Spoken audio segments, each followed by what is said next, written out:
Capo cappuccino assassino! Assassini cappuccini! Questo killer furtivo si infiltra tra i nemici approfittando della notte. Attento, odiatore di caffè! Se non bevi una tazza di cappuccino al mattino, è meglio non incrociare questo tizio. Bombombini Gusini! Fratello bombardiero crocodilo, che svolge tutte le stesse funzioni del fratello, da bombe alla gente, uno scherzo per chi si è trasferito. Un georgiano cammina portando 2 angurie sotto le ascelle. Poi un uomo gli chiede: «Che ore sono?» «Ascolta, tieni l'anguria». L'uomo lo prese e il georgiano, alzando le mani, disse: «Come faccio a saperlo?»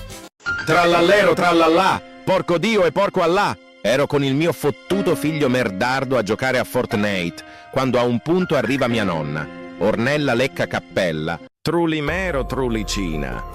Il pritiletin in piscina, formaggio sulla trulla lima. Ma chi chiama la tazzina? Bri, bri, bicus, dicus, de bicus, de dicus. Un piccolo riccio le cui spine sono fatte di succose fragole. Ogni volta che si spaventa perde un frutto, che ricresce immediatamente. Il suo problema più grande? Gli uccelli lo scambiano per uno spuntino delizioso. Trippi troppi, troppa trippa. 3 topi trotterellano, tra tromboni tritati, triplicando trottoline tropicali. E chi troppa vuole, nulla trippa!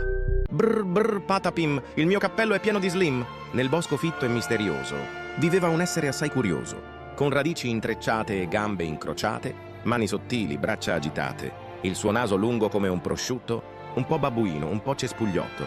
Si chiamava Patapim, oh che strano, e parlava italiano, ma con accento arcano. Un giorno trovò un cappello dorato.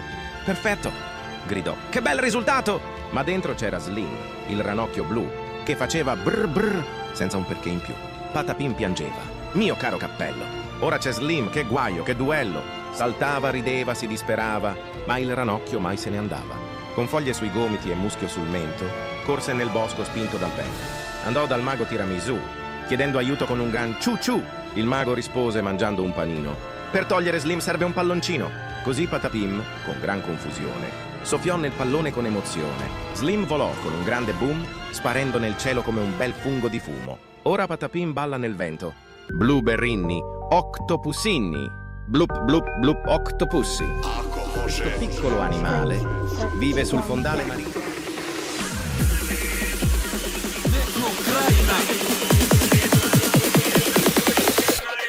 Otvore se vrata, ja prvi sam na žurci.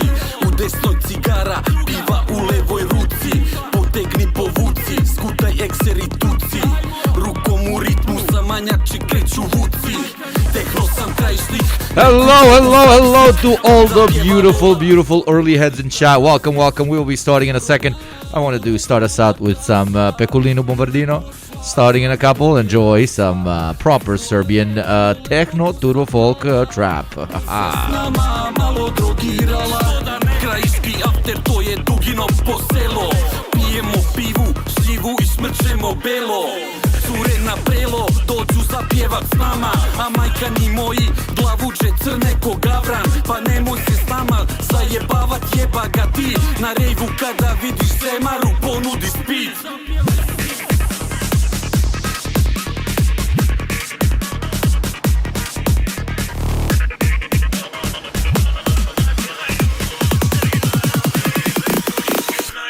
Lele!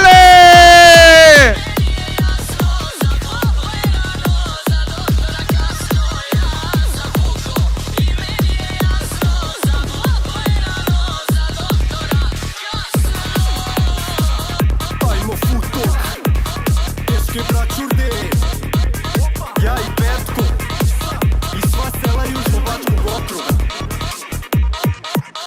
U fetišu sam čusko, kao Michael Jackson. Na krajiškoj večeri zaigram dance-hall. Bele lajne, rakija i jagnje. Ovde niko ne gotivi, šampanjac i dagnje. Na 10 bučija bih mogao kolo povesti. I okreće se jagnje koje niko neće pojesti. S majkanima flex, u titelu je pao. Ugi sam tu skakali u prazno bazen glavom. Alaj mi se repuje i dsa. Alaj mi se repuje i dsa. Na žurt žurci se udaram u prsa. Na žurci se udaram u prsa.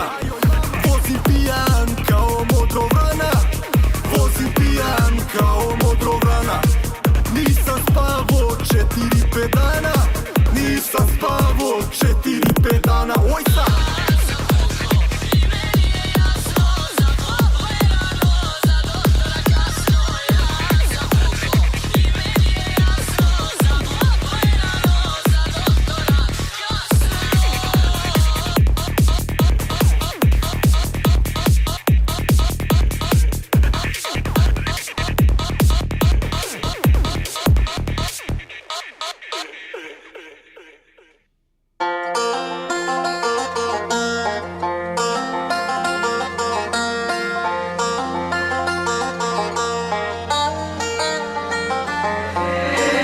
Braćurde, Petko Krsna Slava i Mare Udbar, Lacko Šipka i Mimi Sklekovi. Ajmo! Kad je žurka ludih Srba, pitam samo gde je ulaz. Tu se trese svaka kuća, a i sva su stakla pukla. Kad je žurka ludih Srba, luda sam i jako kuret. Uđem da se guram jer moram da budem prva. Uvek uđem da se operem, ko suđe i sudopere. Proteram se pozere, nek izlaze na opere. Ovde se diže, ali ne želimo spotere. BF ođo stiže, znači ne delimo potere. Ne, petice da draga dečice. Batalite škole jer vas ovde više vole. Posle gorke vode, pošto poto skidamo se gole. I nije nam problem ni to što smo nasred role. Mrzim da se tizujem, hoću da se izujem. Plezim i oblizujem, disko demonizujem. Uđem da se operem, ko veš iz daš mašine. Ko keš iz moje firme, ko leš iz neke reke. Šmekirski me šuri, kući mi se ne žuri. Kažem dečku da me drži, da mu se ne preturim. Prežu Boga grizem, ali on se ne ljuti. Dala bih mu da me liže, ali mi se ne ljubi. Isplezi se ako ide gas. Stream anniversary, motherfuckers! To your health, to my health, to many more years to come. Isplezi se ako ide gas. Isplezi se ako ide gas. Isplezi se ako ide gas. Isplezi se ako ide gas. Isplezi se ako ide gas. Isplezi se za rad.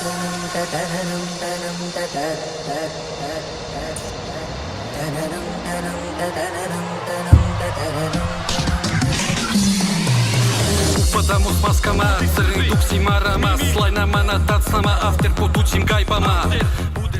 Welcome, welcome, welcome, my beautiful chatters. It is Friday, the 21st of March, between 5 and 7 p.m. Welcome to the first of my, I believe, the way Twitch does it, 3 days worth of a Twitch partner anniversary. 365 days ago, my life pretty much stopped, and I added another title to my already impressive resume of podcaster and YouTuber, and that is a Twitch streamer. I gained a new family, a family I will never forget, and I found my true purpose, my true calling, speaking into a microphone, barely breathing because of this fucking annoying mask, and occasionally getting very, very drunk with my lovely, lovely chatters. How you guys doing? Today, I have a bunch of special things prepared. I'm going to co-stream with Gremlo in exactly 1 hour. Honestly, I didn't even know it was my partner anniversary, but you guys started coming into chat before the stream began as I was preparing, and people were like, yo, bro, it's like your partner anniversary. So to celebrate the partner anniversary, I will commit financial suicide right on camera. As you can see in the title, I will follow every gift sub with a gift sub, okay? So, but 10 is the minimum, right? So every 10 gift subs, once they accumulate, I will give another 10. If I get 50 gift subs, I will give 50, okay? Very bad idea. And there you go. Immediately, Jokula. With a 10 gifties, thank you very much, Jokula. With a 10 gifties, thank you very much, Jokula. Okay, I fixed it. That means what? There we go. I gift another 10. Now, we got Pizza Famine. Pizza Famine came in with another 10. That means that I got 20 gift subs, so I have to give 20 gift subs. Ta-da! You see how it works? There we go. There we go. So yeah, pretty unhinged. Pretty unhinged partner celebration, as you can see.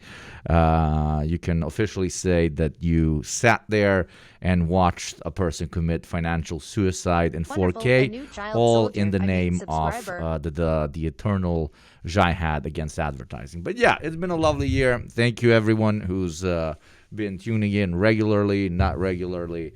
I'm looking forward to another many years together with you fuckers, where we fight the true enemy, which is not something as simplistic as capitalism, but one very particular aspect of it, which is advertising. Oh, let me move this up here. Okay, today, in a very classic Yugopnik fashion, we're gonna interview Gremlo later, but in very classic Yugopnik fashion, I found a video that appears to be very good mocking liberals. So I always harp on the not only meaninglessness, but virtue signaling nature of liberal protests, especially those born out of the first Trump administration over in the United States. I have a particular fascination with the people who protest by not going to brunch. And apparently something's happened to them. So let's start out slowly move into the Gremlo back and forth that's going to come in an hour, and try and have a good time as we also pre-drink with this unhinged, I believe Swiss, what do you call it? It's like a Swiss Jaeger. It's Schweizer Krauter Likör. So it's a black German liquor. That's what it's called. A new child soldier. So let's see. Thank you very much, Gay Lennon. Thank you very much for the sub. Let's begin. But yeah, thank you. A year. Crazy shit. Absolutely crazy shit. Thank you, Mira Neuron, as well. Thank you for the 2 months. Jesus, that shot really hit me, bro. Resistance, the sprawling self-righteous movement led by a network of ostensibly liberal influencers and pundits who thrived during Trump's first presidency. From 2017. Okay, and you're proving once again you don't have to have fun to drink. What do you mean? I'm having lots of fun with you kids. But it's very weird. I think the guy is alluding to like an old symbol, but particularly a lot of Nazis did this particular salute. It has a completely different meaning in, for example, Serbian culture. If you look at three fingers, Nazis like a lot of presents. So why it's on the bottle, I don't know. Color me culturally inept to know enough in order to comment. Wonderful, a new child soldier. Subscriber. Good luck with that. Some of the Krauter stuff is disgusting as fuck. This one's good.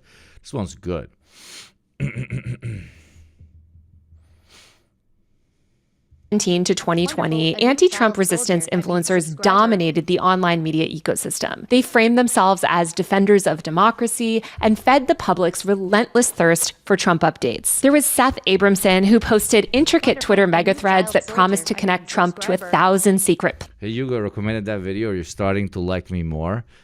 Robo, I always liked you. We just, we always had a intense relationship. Subscriber. Is how friendships are built, so don't worry.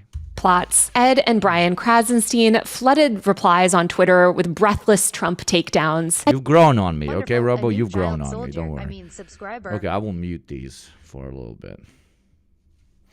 And you even had celebrities like Alyssa Milano and Mark Hamill hop on the resistance bandwagon, fighting with MAGA trolls while defending the Democratic establishment. The resistance was a movement of memes, Mueller fan fiction, and copious donations to organizations. And Harry Potter. Remember the Harry Potter era? That shit was fucking priceless, bruv. Like Act Blue. It was driven by the belief that a witty clapback or well-placed "Sir, I dissent" could topple Trump's regime. Last month, I was back in Washington, D.C. to cover the inauguration. Thousands of Trump supporters waited hours in sub-freezing temperatures to catch a glimpse of the president at a rally held at the Capitol Arena. I walked from the Capitol to the arena, up Pennsylvania, past the Waldorf Astoria, towards the White House. And on that entire journey, I did not witness a single protest. It was cold, but Trump supporters were cheering in the streets. They were drinking, eating, waltzing around, and buying an absurd amount of merch available at outdoor kiosks. 8 years ago, I was sitting in the 7th row for Trump's first inauguration. When I left the Capitol that day, the scene could not have... I'm gonna consume! Hours after Trump was sworn in, widespread protest... Where do I recognize this lady from? She seems extremely familiar, but I can't put my finger on it. Absolutely agreed. Extremely familiar. Does anybody know who this lady is, and why do I know her face? Could not have been more different. Just hours after Trump was sworn in, widespread protest erupted across DC and other cities. Thousands of people took to the streets, burning and overturning cars. More than 200 demonstrators were arrested during confrontations that resulted in property damage and clashes with law enforcement. The next day, over 500,000 people swarmed the streets of DC for the Women's March, the largest single-day protest in U.S. history. Every single week for months, there were marches and protests with thousands of people.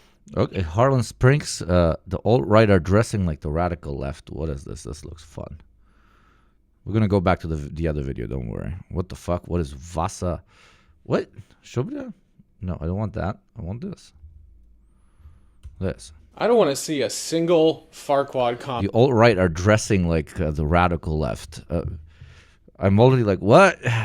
There's a particular aesthetic. I mean, I know we all virtue signal to other people based on our aesthetic so that chuds can stay away, etc., but I wouldn't go insofar as painting a particular way of dressing as inherently reactionary or inherently progressive or socialist, but I'm sure it's more clickbaity, and I've seen a few Harlan videos that are pretty cool, so yeah, it's probably the title is there to catch attention, as it has, because I've immediately clicked, right?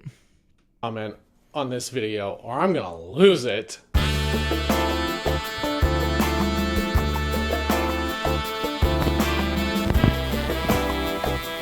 If you're watching my videos, we probably have a similar algorithm, and you've seen the clips and heard the discourse around the Sam Cedar Jubilee video titled 20 Trump Supporters Take on One Progressive. If you have no idea what I'm talking about and don't know how you got here, don't worry. I'll explain everything. Consider sticking around for a while. A lot of the discourse around that video is your typical frustration with most Jubilee content. How it's a complete spectacle where nothing is accomplished and no one learns anything. In the Sam Cedar video, people have mostly been clowning on Trump supporters, aka secret fascists in this case, as they go flying off the roller coaster type. Even Skinhead? Yes, Skinhead is the primordial example. What started as a working class and mostly socially and economically progressive movement was eventually completely co-opted by the far right, especially in the British Thatcherite era, right? So always leave it to a fascist to not have the ability to invent anything original, but instead steal, co-opt, and then completely corrupt a particular subculture, symbol, or even way of life to an extent. Tycoon death trap that is the Dunning-Kruger parabola. Dude, like, these guys have the capacity to co-opt everything to such a level that we have the most, like, nonsensical concept of all time, which is Nazi punk. Like, that's not supposed to be possible. It's like a black KKK member, or what the fuck. But, you know, they love entering every single fucking sphere and kind of ruining it for everyone. But this one I find kind of as a honestly, like, it's an Eastern European sitting on the side and looking at a lot of Westerners post on X after they watched that particular video, going like, what the fuck? These guys have like mustaches and a what do you call it? That fucking haircut, the Australian fucking haircut, where you have like longer hair on the back, but very basic shit at this point. Very, very basic. What do you call it? It goes like this. Mullet. Yeah, they were like, why do people with mullets and mustaches have reactionary political opinions? And I'm like, what the fuck? Like, is your whole ideology, is your whole opinion of a person exclusively based on what they look like? No wonder it's so fucking difficult for you people to speak to, you know, rural Americans and shit. Like, holy fuck. As per usual, there was also outrage at Jubilee themselves for platforming a bunch of dipshit cultists who have fully drunk the MAGA Kool-Aid and allowed them to spread harmful misinformation. To the anniversary, to your health, and most importantly, to a motherfucking Friday. Cheers. Information. And dress whatever way you fucking want to dress, okay? On their platform. There were also a few folks confused by something else that didn't have anything to do with the rhetoric or regurgitated Jordan Peterson talking points. Didn't So have hard anything to to do with fucking their drink in this ideology or worldview. It was something that might actually be more nefarious than outright Sieg Heiling or calling immigrants rapists because of how surreptitious and deceptive it is. The fact that a lot of the conservatives didn't look like conservatives. This type of... I wish I could have a medieval travel cloak to look so cool and are so practical. Absolutely. You know what the leftists did take back as an aesthetic, and I'm so happy for it because that's like my number one boot. Very long leather boots. Dr. Martens and all the better alternatives, etc., etc. But like a long fucking leather boot, absolutely phenomenal. Of guy specifically who looks like he unironically refers to himself as an ally and owns and operates a bisexual vegan bakery. There you go. So immediately this presupposition is, especially for the younger people in the audience, something you should absolutely never fucking do. Like, please don't think that because somebody dresses a little bit edgy or because they are very trendy, etc., that they're automatically a politically progressive individual. Like, you will get conned so fucking often. You will get conned out of your fucking mind. Like the guy who turned out to be a fucking sexual assaulter and literal like recently turned Christian MAGA vaccine denier guy, the guy who used to be an actor and shit, is like the prime example of that. He hooked so many people with the hippie aesthetic and relatively class-conscious takes from time to time, and then he completely moved them over to vaccine panic and eventually to shows like Candace Owens, etc., Russell Brand, exactly. So, if a guy looks chilled, it does not mean they're chill. You should base a person's chillness levels on the conversation that you get out of them. And this extra applies to you guys living in multicultural countries, right? Extra applies to minorities, etc., because very often you will stereotype, especially whites. They will, the majority whites, the domestics, let's call them, will stereotype particular ethnicities or particular ways to dress and aesthetic that. If it was a white guy, there would be a high chance that they're, relatively reactionary, but, somebody from a minority dressing the same way does not imply the same thing. So basically what I'm saying is do not judge the book by its cover, positively as well. See, because usually they're like, don't judge a book by its cover like, oh, you see someone and immediately like negatively stereotype them. What I'm trying to tell you is also don't positively stereotype them, okay? A mullet and a mustache, basic looking ass motherfucker like this, polycule looking motherfucker, does not mean that they're going to be a chill fucking dude, okay? But this is, very Americanized thinking, very like, you have to carry your ideology on your necklace. You gotta constantly be screaming what you believe in, which kind of brain breaks you because you start thinking that everybody else is also doing the same, right? You're like, oh, I wanna signal always that I'm kind of a chill dude. Well, other people are not doing the same thing, so do not assume that they're doing the same thing. Please, for fuck's sakes. And also the reverse, don't judge a book by its cover. If it's a, fucking bold guy in a fucking tracksuit, it doesn't mean that he hates gay people. Like, for fuck's sakes, please.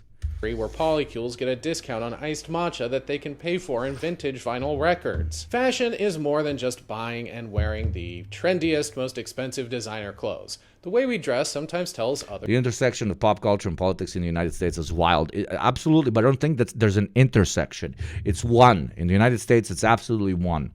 It is literally commodifying ideology because you want to purchase particular things that will signal that you are a member of a particular ideology. You want to purchase a particular type of jewelry, a particular type of clothing, a particular haircut, etc., etc. It is pure commodification of thought. It's understandable. This is ideology, right? It's not your fault if you like this, but you should try and de-ideologize yourself on this category because it's silly. It's stupid. You're just making some guy extra money, but that's it. It doesn't contribute to anything. Maybe it makes you feel good for a bit, which is chill, I guess. There's about ourselves more than what we say does. And you can infer a lot of things about a person based on their style and fashion sense. Is it always accurate? No, absolutely not. But one of fashion's main functions is to signal to others that you may have aligning interests and even political views. Take this guy, for example. The fleece vest, the laminated name tag, the ill-fitting bootcut jeans that match his wife's probably lead you to believe he works in tech, which might lead you to assume other things about him. Probably not a fan of the gym, socially awkward, wants to save the world through technological advancements of his startup, might even be a World of Warcraft incel of some kind. Anything is possible. Now take a look at this guy. Yeah, I love it. I knew he was going to do the parallel. That's very funny. Skin-tight Dan Flash shirt wrapped around his bulging pecs, the awful white pants and matching belt, even the way he accessorizes his... But come on, this is how like all billionaires need to dress like Russian oligarchs, okay? Like, if you're going to be murdering an entire planet, I want you to fully dedicate yourself to the villain arc, okay? I want my class enemy not to be respectful, but to be like, okay, this is the class enemy. I want them to dress in like insane fur coats and wear like hats that are taller than the entirety of their head type shit, okay? I want my class enemy to be something that even in a very large crowd I can point out. New wife's laminated face. Yes, I want Lex Luthor looking motherfuckers, exactly. Tell you a completely different story. This guy's definitely a meathead who could be mistaken as the founder of the XFL or Tap Out, not a multi-billion-dollar tech company that is actually destroying the planet and not saving it like the other guy dreamt of doing. He may have changed the way he looks, but you can't cure social awkwardness by buying designer clothes, unfortunately. Certain aesthetics, including clothing and hair and makeup, are more than just trends. There's historical and cultural context that we all understand to a degree, whether consciously or unconsciously. Yes, but that has changed. That has radically changed. It used to be you dress because of what's been passed down to you as a definition of what it is to look like a proper dude or a chill dude or whatever. So you adapt to that because it's been passed down from generation to generation and because of the environment you find yourself in. It to an extent, it was a supply and demand relationship when it comes to your cultural background. But pretty much with the invention of the internet and active fashion advertising, you sit down and you look for a particular aesthetic to copy. And the particular aesthetic you're looking to copy, you think that you're very original and you thought up by yourself, but it was mostly pitched to you by an advertising company with the idea that your type of people, your your definition of a chill dude, this is what he fucking wears, okay? It's the oldest fucking trick in the book. Selling commodities as an idea of self-realization, but it's still a commodity. And I really love fashion. Don't get me fucking wrong. Absolutely don't get me fucking wrong. Dress whatever way you like. Do your thing. Make yourself feel comfortable. Nobody's fucking with that. All I'm saying is that most of the shit that you wear because it makes you feel comfortable because you've been coded into thinking that this is what's going to make you feel comfortable. Most of those thoughts are not your thoughts. Most of that culture is not your culture. It's advertising, okay? I'm sorry. It's a bit red pilly, but it is. You're not original, bro. None of us are. That's the point. None of us are. These things enter into the milieu of social context, and we want to adapt to that milieu because everybody's also in the milieu. So mullets make you look progressive. Fuck it. I want to look progressive. I'm going to wear a fucking mullet. But mullets only look progressive because somebody pitched mullets as progressive originally. Thank you, Crawdad, for the anniversary. celebration in the 5 months. If you want to avoid the ads that are playing in exactly 3 minutes, be like Crawdad. Be a dad, be a craw. And subscribe for $6 a month for free through Prime, or give me subs. And especially in today's celebratory mood, every 10 gift subs equal 20 gift subs. Yes, after 10 gift subs are passed, I will literally double that shit. Do you understand me? I will double that shit. Basically, I will follow sub for sub. Pretty unhinged shit. And everyone appropriates fashion all the time. It's how you get new trends and subcultures. A lot of the time, it's done out of respect. Thank you, Stay Mighty, for the $5, brother. Thank you very much. A way to reclaim a narrative or to make a subversive commentary on class division. Conservatives and even further right groups are no different, co-opting certain aesthetics and fashion styles for different means with different intent. For example, what do you assume about these guys? You might be concerned that they're racist Nazi punks since one of them looks like a skinhead, and they're both wearing military-style jackets covered in band patches and pins with the big romper-stomper boots. But you'd be wrong. They're what's known as sharps, skinheads against racial prejudice. If you look close enough, they're both wearing Sharps t-shirts, and one has a gay pride patch and the other has a patch that says, "Boots and braces don't make a racist," a reference to the style of boots and suspenders that are synonymous with Nazi skinhead punks. In this context, the broader aesthetics might confuse the average person who's unfamiliar with punk or skinhead culture, but for those in the know, this is a massive difference that signals two wildly opposing ideologies despite sharing a few stylistic elements. Just like how this guy from the Jubilee video is not the same as this guy, even though they have the same general aesthetics. And for anyone who is unfamiliar, that second guy is Alex Peter, aka Lol Overruled on TikTok, a pretty outspoken leftist and public defender in the state of New York. The opposite of that melted stick of butter wearing a merkin as a toupee. You see, the original skinheads were always sharps, they just didn't have to call themselves that. But over the years, the punk aesthetic was co-opted by racist pieces of shit to the point that society at large began associating the look solely with Nazi punks.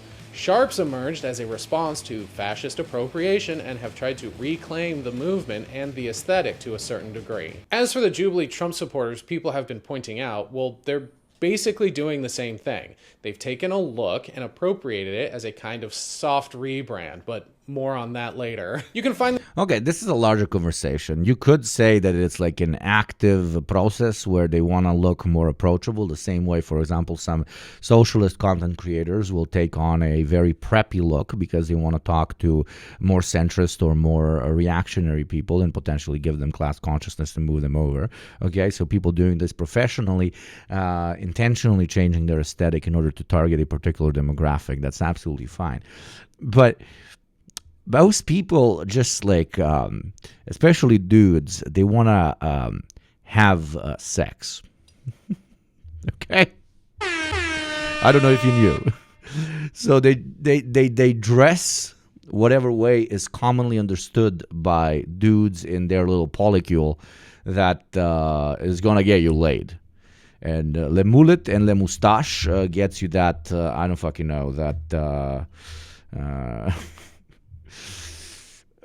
everything I say will sound misogynist as shit, so I'm not gonna say it. But you know, and that's why most of these dudes are taking up this aesthetic. They do not ideologize it to an extent, is what I'm saying. Basically, I don't think it's like I don't think right wingers see mullets and they say and mustaches and they say this is a leftist aesthetic. I'm going to take it up in order to infiltrate the leftists or some shit. Those who do content creation for a living or to do political advocacy for a living, they might because same way socialists want to talk to more preppy conservatives, so they become more preppy. Definitely it goes the other way around, where right-wingers want to do the same thing by trying to appropriate leftist aesthetic and get people in. But this is the tiny, tiny, tiny minority. The rest are not. I'm Hitler's top guy. They just want to have sex, and they think that by having le moustache, women will think they're not dangerous and let them into their houses, okay? Thank you, Pizza Famine, for the gift sub. Thank you very much. This appropriation among all sorts. I don't think it's active appropriation in this circumstance. It's more that Jubilee always gets relatively normal presenting people for the conservatives. Absolutely. Absolutely, very good point. The context of of it being Jubilee as well. Like they will only take people with particular, like let's say, internet-friendly aesthetics, which nothing beats the mustache and the mullet for this thing. Sorts of styles and fashion aesthetics. Which speeds it up in the category of the mullet mustache combination with the glasses. Thankfully, slowly becoming, in my modest opinion, the new skinny jeans, which couldn't have happened faster. Please, thank you very much. Holy fucking shit. You'll learn. Okay, it's partner anniversary. I'll say something very openly. It's very difficult for me to find someone cool when they're trying so fucking hard. Okay? When you're really trying hard, when it's very obvious that you're really, really trying to do a particular look, I'm like, respectfully. Might be a little bit reactionary of me. Probably is, but hey. Someone who's rocking a linen skirt and white dreadlocks and a septum piercing could just be into New Age spiritual hogwash and crystals. Or they could be an anti-vaxxer who thinks ivermectin and the power of positive thinking are the best medicine. Someone wearing too tight synthetic gym clothes who's built like a bicycle seat could be a professional bodybuilder. Or bicycle seat. Okay, that's a new one. I like. Fuck with this guy. Deeply into red pill manosphere 4chan boards. Even when someone's clothing is meant for function over fashion, you can probably still make some pretty logical assumptions about them.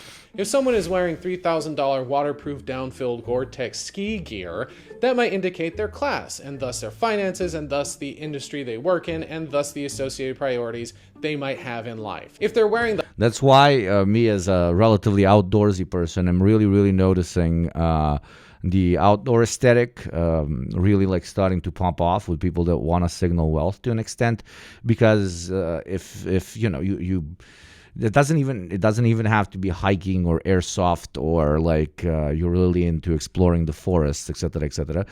Once you go and you need to buy equipment for that, you realize that what fucking Nikes, what fucking fancy loafers, bro. You know how much a proper, strong, practical hiking boot costs? You want to fucking kill yourself, right? So they're trying to kind of separate themselves from the masses that are already adapting the fucking bullshit, like quiet luxury stuff, etc., by saying, hey, I have enough free time to go walk around forests. That's why I know so much about outdoorsy stuff. Also, if you're also a fellow person who has a lot of time because they are wealthy and they're outdoorsy, you will know that these boots that don't look very expensive are actually $500, right? It is always signaling. I just find it exceptionally cringe and basic bitch shit when it's when you're like actively doing it, like when you sit down, you're like, I'm gonna craft an aesthetic. I'm about to craft an aesthetic. But for example, I like gold. I like gold. I want gold things all over me. I want gold, gold, gold. I'm gonna have a birthday soon. I'm gonna buy myself a big gold fucking watch. So, some of you that are OGs, remember I wore a fucking big gold watch, not real gold. Now I might buy a fucking real gold one. Thank you, subscribers, ironically. But I'm buying it not because I want to look like a used car salesman from fucking Dallas, but because I like gold. That's it. I don't give a shit that people think that I probably sell a very high quality narcotics for a living. I just like it. That's the fucking difference, right? You like a thing, you put the thing on. Don't like, I'm gonna appear a particular way. That's not cool. That's not cool.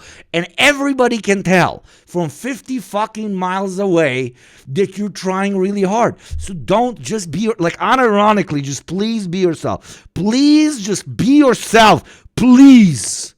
You will feel so good. I didn't know when I was younger, right? I found out. I just actually be yourself. And when it comes to how you present, but also just by yourself when you're in a room by yourself, right? It's so fucking liberating. You have nobody to impress for two reasons: because you don't have enough time for it, and because they don't care. Nobody gives a fuck. Nobody gives a shit. So just do your fucking thing. And don't try hard, please. the hide of a bear they tracked, killed, field dressed, tanned, and then stitched into a set of matching pants and coat, that would certainly tell you something. Jutro volim ja tozla, ne baš debele lance, malo tanje. Pa daj, moji su tanji, brate. Vidiš, imam baš tanke, baš tanke. A tozla si je tozla, ali kod nas to asociraju sa jebenim 90-im ovo, ono, i onda izgledaš malo kao neki seljober, ali boli me pička, kako kažeš. Different. That guy isn't worried about fashion, but survival, who has a set of skills and values that the mammoth annual ski pass holder simply doesn't. I mean, either way, they're probably both xenophobic lunatics who tell indigenous people to go back to wherever they came from, though. So there's that. Fashion isn't a frivolity and can be very nuanced, but in general is just another form of communication. Language, even. The thing about communication and language is that it evolves over time, where certain words or messaging 4 gift subs away from me doubling them with another 10 gift subs. I'm going bankrupt for today's stream, even though you guys are nice, so... new or multiple meanings depending on the dominant group who's using it or has appropriated it. This can lead to the erasure of its origins, where the dominant users engage with the language of fashion and aesthetics to further some backwards regressive movement, and not out of respect for its founders or originators, or like a sheep in wolves' clothing, sneak into the herd they were ostracized from. And the fascists have always been a lot better than this, because we're like, that's icky, that's icky, and we're like, immediately when we see it on a fascist, we're immediately, that's icky. There you go. I even did it. During the stream, I was like, okay, right-wingers are now wearing mullets, and mullets should go the way of skinny jeans, right? I immediately went, that's icky. You see the leftist drive of really not wanting to be associated with anything that can even for a second be considered reactionary? Because of those regressive, archaic beliefs. But that just gives the aesthetic to them, and then they utilize the aesthetic, and they grow. Conservative groups from working class ignorant hicks all the way over to the Nazis. Because right wingers, they literally stand for fucking nothing. Okay, one day they can be telling you how it's fucking disgusting and you're a traitor to your culture if you're a white person with dreads, right? And call you smelly and all this stuff, and then literally turn around on the next day and post an article that is specifically talking to white people with dreads and telling them, hey, look at how the blacks hate you because you're wearing the Viking haircut. You get my example, right? They can both at the same time shit on a particular look and co-opt the look, something we can't really do.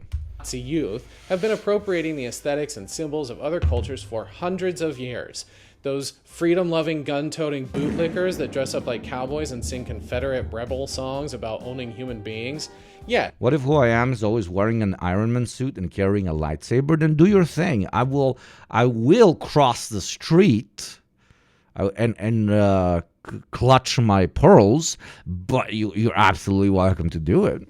That entire look came from Mexican vaqueros and early Native American culture. For fuck's sake, the earliest cowboys were black, and now dipshits who have lost a foot to diabetes go around calling themselves cowboys because they think putting a giant American or Confederate flag on the back of their jazzy scooter is the same thing. They're not dressing up in cowboy garb because they work a farm or herd cattle or appreciate the Americana aesthetics as fashion first and foremost. They're cosplaying cartoonish patriotism where style is secondary to being an outspoken racist who has a twisted nationalist view of what America represents. And more recently, groups like I'm such a fucking strong man in this massive truck of mine that has massaging seats and AC and has actually never been taken off-road, has never seen mud. I lose my mind if I find even the tiniest of scratch. I've never even properly used the massive fucking storage area in the back. But brother, do other brothers that drive the same type of brother truck do believe that I am their brother? Holy shit, brothers, yeah, brother. It's like the Proud Boys have adopted their uniform from punk aesthetics. But at this point, I believe almost all generally, almost all outwards aesthetics have kind of lost any connection to the subculture or way of life that they belong to. The fashion at this point is quite literally like 99% LARP. I'm just I agree with his conclusions, but I think they need to be taken further, because fashion has been so commodified that it has almost nothing to do with a particular subculture. Hell, it's usually called out as toxic and fucked up because, to an extent, it is, to point at somebody who, for example, is wearing the aesthetic of a particular subculture and being like, dude, I'm gonna do the meme, but you're wearing an Iron Man t-shirt, name 10 Iron Man songs, right? That is also cringe, but it was also a defense mechanism against completely demystifying aesthetics and making them just something that you do because you feel like it, right? Not because of a particular way of life that you're following. Thank you, Low PH. Thank you, Low PH Ive, for the sub with Prime. Welcome, welcome, welcome. We are 4 gift subs away from me donating another 10. So yes, 4 will equal 14. Thrusting the Fred Perry polo back into modern-day fascist ubiquity. Similar to the MA1 bomber and Doc Martens, the Fred Perry polo has been an on-again, off-again marker among skinhead punks for decades. The Proud Boys just picked a specific colorway and instead of shaving their heads, paired it with... And this is, for example, a different category. If we're talking about right-wing skinheads or if we're talking about the Proud Boys, here we're talking about like official and unofficial uniforms that signal to your comrades, doesn't matter of what type, that you're one of them, etc., etc. This is a different category of clothing that is specifically designed to signal that you're a member of a particular movement. When I'm talking about the general hyper commodification of fashion and how almost all fashion is LARP now, it is not associated to any way of life or culture, I'm not alluding to this. With a $60 high and tight, more reminiscent. It was also a way for men to endlessly try to test me to see if I was just pretending to like metal or video games for male attention. Oh yeah, fucking dude shit, absolutely. If I was gonna fake an entire personality for male attention. But don't you know, your whole life, women's whole existence revolves around how men perceive them. Trust me, it's not the other way around. Trust me, trust me, masculinity is not deeply linked to how women look at men. It's actually the other way around. Trust me. I'm a guy. Trust me. Oh God, I always found that the meme, like, you know, telling women that everything they do is for male attention. Meanwhile, unironically, I genuinely believe this. Unironically, most men, especially those that really care about whatever definition of masculinity that they've ascribed to themselves, they literally do it almost exclusively because of female attention, right? So it's always projection. It's always projection. It's the dudes that model themselves after what a woman would like to see that are the same ones that are telling women that hey, everything you're doing is for guys' attention, type shit. Thank you, V2 Tax, for the 9 months. Hello, my favorite Yakubian. Thank you very much. Thank you very much. We shall Yakub. I'm gonna Yakub. Of 2000 straight-edge Boston beatdown hardcore than 1980s punk. The most embarrassing were the Boogaloo Boys appropriating tiki torches and cheap Hawaiian shirts because nothing says I'm a badass who's gonna burn a cross on your lawn like wearing the wardrobe of an alcoholic retiree whose kids no longer speak to him. Very powerful, but why? And fail when they buy a BMW because most people who look at them are dudes. Absolutely. You buy a BMW or you work out because that's your fucking thing, then that's based as fuck. But if you do it because now the woman must want me. Now the woman must give poos, then you're the definition of uncool, and I don't want to be around you. And also, you're very weird. And I don't know. Create a personality, please. Thank you. Why? Why can't they come up with their own unique thing? It's because they're fucking boring. When I think of conservative fashion, I think of a lot of things, but it's usually this. Sport coats, penny loafers, modest... Thank you, Goosted Arrest, for another $5. That puts us above 10 gifties, which means that only for today and today only, that celebrating the partner anniversary, I will give another 10 gifters. Here's another 10 from me, myself, and I. Nobody will ever watch ads in YugopnikTwitch ever again. ever again. Let's try and get to that beautiful 2025 by the end of the month. We have a few days left. Mucho apreciado. 1 year. Pretty crazy, I must say. Pretty crazy. Bro, I've been watching the stream before work to hate watch while I'm on the Peloton, and not only does he stall with 2 hours of BS before any political analysis, but when he actually does any political analysis, it's all hopium and copium for his echo chamber. Streamer literally been huffing his own farts, getting on his want supply, thinking he is some genius. I indeed am very smart. But it's not hopium, it's the absolute truth. Modest maxi dresses that have the very flattering shape of a sack of sorghum. But there are a myriad of other lazy, boring, Also, how do I stall for 2 hours before doing any political analysis? Okay, you do you, bro. Imaginative versions of conservative fashion as well. When I think of Trump supporting conservatives in 2025... Thank you, City of the Dam, for 2 months. I tend to think of this, and this, and whatever the fuck this is. As you can see, they are some of the most uncreative, unoriginal people on the planet. When they're not using the American flag for every pattern on their clothing, they're stealing from others because they can't come up with a unique identity on their own. Like anything, though, conservative fashion does evolve. Usually just becomes more extreme, but only up to a certain point because their fashion sense is dictated by their conservative values. Patriarchal modesty and themes Technically, discussing the commodification of our outward appearances is political analysis. No, stop trying to explain things to lobotomites, my friend. of authoritarianism. A pretty narrow set of creative pillars to work within. Fascist German and Italian military uniforms were designed with these ideals in mind, specifically to make anyone in an SS uniform look like the ideal Übermensch, that drew inspiration from European aristocracy.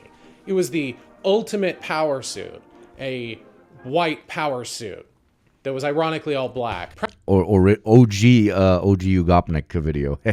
Proud Boys fashion has followed a similar trend for a modern-day Call of Duty audience, and the trad wife aesthetic of recent years Shut the fuck up, cuck. Wait, let me. Shut the fuck up, cuck. You have to hide your face. You'll never be taken seriously. Stay below 1K until you need to work at McDonald's. Absolutely. That's half the point, my friend. Admittedly embraced a less modest version of femininity with a pastoral twist, but to a fetishistic degree that is still ultimately controlled by men. So when this softboy aesthetic of corduroy and moppet hair popped up in the Jubilee video, people had some questions. Mainly of confusion, because this look has been washed for a few years, especially the undercut man bun, but never has it signified that someone was a conservative or even a fascist like the other examples. The look itself fell out of fashion because guys who had the mustache and the glasses and the flopped coif and the chunky sweater got memed and stereotyped as someone who gaslights women and refuses to have condom sex. Sure, there were problematic inferences being made shortly after its popularization, but it's not like people thought they were straight up Nazis. And obviously, not every guy who looked like a Muppet that made a wish to be a human were all problematic. That's just what the internet was saying. Regardless, there was a cognitive dissonance based on our expectations of certain fashion choices when hearing conservative brain rot come from guys who dress in a way that aligns with more progressive or even just lived up thought. It's actually DEIA, right? You know that. Right. In government agencies. The A being for accessibility. Right. Yeah, and I think Fascism is a bitchless ideology. Not only if they do actually find a girlfriend, they will hyper obsess with the idea that some member of whatever minority comes and has very intense and very rough sex with their wife in front of them 100% of the time. the attack on DEI isn't an attack on people's protections. It's on the other end of the spectrum, right? Wanting to end DEI doesn't want to end protections for someone being disabled, someone being inaccessible to get into a job. It rather wants to de-incentivize corporations to push them to hire these people on unfair bases. That's because this genre of guy could easily also be the emotionally intelligent, calls his mom every day kind of guy who understands that running a government is not equivalent to working at McDonald's. What does race have to do with running an effective government? What does race have to do? If, let's say, DEI on the micro level. I will tell you right now. DEI on the micro level at McDonald's. I'll tell you. Am I gonna get better nuggets? Listen, I'll ask you a question. If the cashier is black or white, what no, does that have to do with anything? I'll tell you what it is. This style also fell out of fashion because it was no longer unique and cool in a broad sense and started to feel extremely contrived. There are two things that require something or someone in order to be considered cool: individualism and nonchalance. Once this style, or any style really, enters mainstream culture, it no longer embodies a sense of individualism or nonchalance. Not everyone, but a large portion of men started intentionally switching up their style and dressing like this, which is inherently chalant. You cannot be unconcerned or unbothered when you're going out of your way to dress in a certain style. If you do it because it's just trending, you're a corny poser. It's why everyone dunked on Zuckerberg when he got hit with the Dominican fuckboy ray, going from looking like a wet Martian to elder millennial suffering a midlife crisis. I mean, I guess he wasn't posing because he is an elder millennial suffering a masculinity and midlife crisis, of course. The awareness of hopping on a trend is the antithesis of cool. When conservatives try and rebrand their image, it feels forced for this very reason. It's not cool. Dominicans getting strays as always, bruv. But not enough people are talking about the Venezuelans, okay? When I went to the States, Venezuelans, some crazy fucking aesthetic, bro. Some crazy fucking aesthetics. Also, why music on open speaker box? Their headphone put in. What the fuck? Why speaker on train? I'm sorry, particular New York Venezuelans. I'm really sorry, but like it was really noticeable. How do I know they were Venezuelans? Almost all of them wore a Venezuelan fucking flag on their t-shirts. And they would play music and walk around like it's 1986 with a fucking boombox, but it's a big JBL. I'm sorry, but what the fuck is up with that particular experience? Cool anymore, especially when they're a multi-billionaire Why are you doing this? CEO whose image is inextricably tied to the authoritarian policies of their company. This is typically because they're about a decade late to whatever fashion trend they've adopted because they don't bother themselves. Fuck, we're fucking killing this thing. Jesus Christ, this is supposed to be pre-drinking, not getting fucked up immediately before I do the Gremlo thing. So childish things like fashion and art, they've got coding to do. They're simply using personal optics to make spreading misinformation across their technocratic empire. Oh, baby, you haven't been to the Bronx. It's us Puerto Ricans and Dominicans doing that too. No, I've hung out with plenty of fucking Dominicans, for example, but they have their fucking party outside of their house or in a building or out in the yard or in the street, but it's a party. That's why we have music blasting, okay? That's why you park the car, you open the fucking doors, and you play music, and you drink, and you smoke, and you do your fucking thing, and you dance, blah, blah, blah. We do that here as well.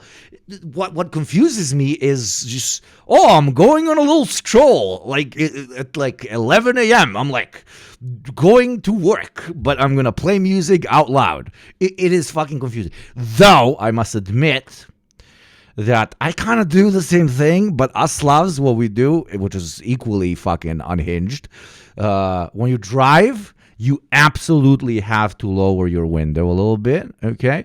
Or if you have a skyline, open the skyline a little bit, and then play the music really fucking loud so that everybody that you pass knows that this guy is listening to some fucking music. I don't know what the drive is, but I have an internal demand, like my soul screams at me, like, Ree! Every time I'm like cruising slowly through an area where there's a lot of people, my Balkan brain is like, open the window and play loud music, open the window and play loud music, open the window and play loud music, open the window and play loud music. So, to do woke skull measuring, maybe Venezuelans and Dominicans and so on have a particular thing for it, which God bless. I can't judge when I'm the same type of toxic. Virus more palatable. They are incapable of being nonchalant or having any individual thought, which plays right back into how boring they are. You're not fooling anyone, Zuck. You've got no aura. And you gotta hold it like this. You gotta hold it like. Why am I unveiling all my L's? You gotta hold it like this. And then it's very good. I have a scanner on my car, so you open it. So it's not as cliche like with windows rolled down. And you're like this, and you have some like fucking hardcore rap playing, where literally the rappers are like, I fucking sell coke, yeah, I got so many women and fucking cars, suck my ass, right? And you just, it's so cringe. It's so cringe, but why do I like doing it so much? I love doing it so much. Oh, I just feel great when I do it. We're doing some interesting ethnicity-based fucking psychoanalysis here, okay? Thug music going to the office, yeah, type shit. You ever looking for an eye contact for approval? Sometimes as well, right? Sometimes as well. And the craziest thing is, because I still live in the Balkans, sometimes I get it. Only dudes, of course. The girls are like, what the fuck are these people doing? But some dudes go like, either at your car or you enjoying life. They give you a little. That right there is another. You're commonly known as a straight man. Oh, come on. You won't see fucking Swedish people or Germans doing that shit. Imagine a Frenchman doing this. No. Okay? It's imagine a Chinese person doing this. I'm not even making it about white people. But it's something about the Latino belt, I guess, where the Balkans are, of course, Latino Europa. So it's, yeah. Explanation why this new breed of soft boy conservative / fascist looks like this.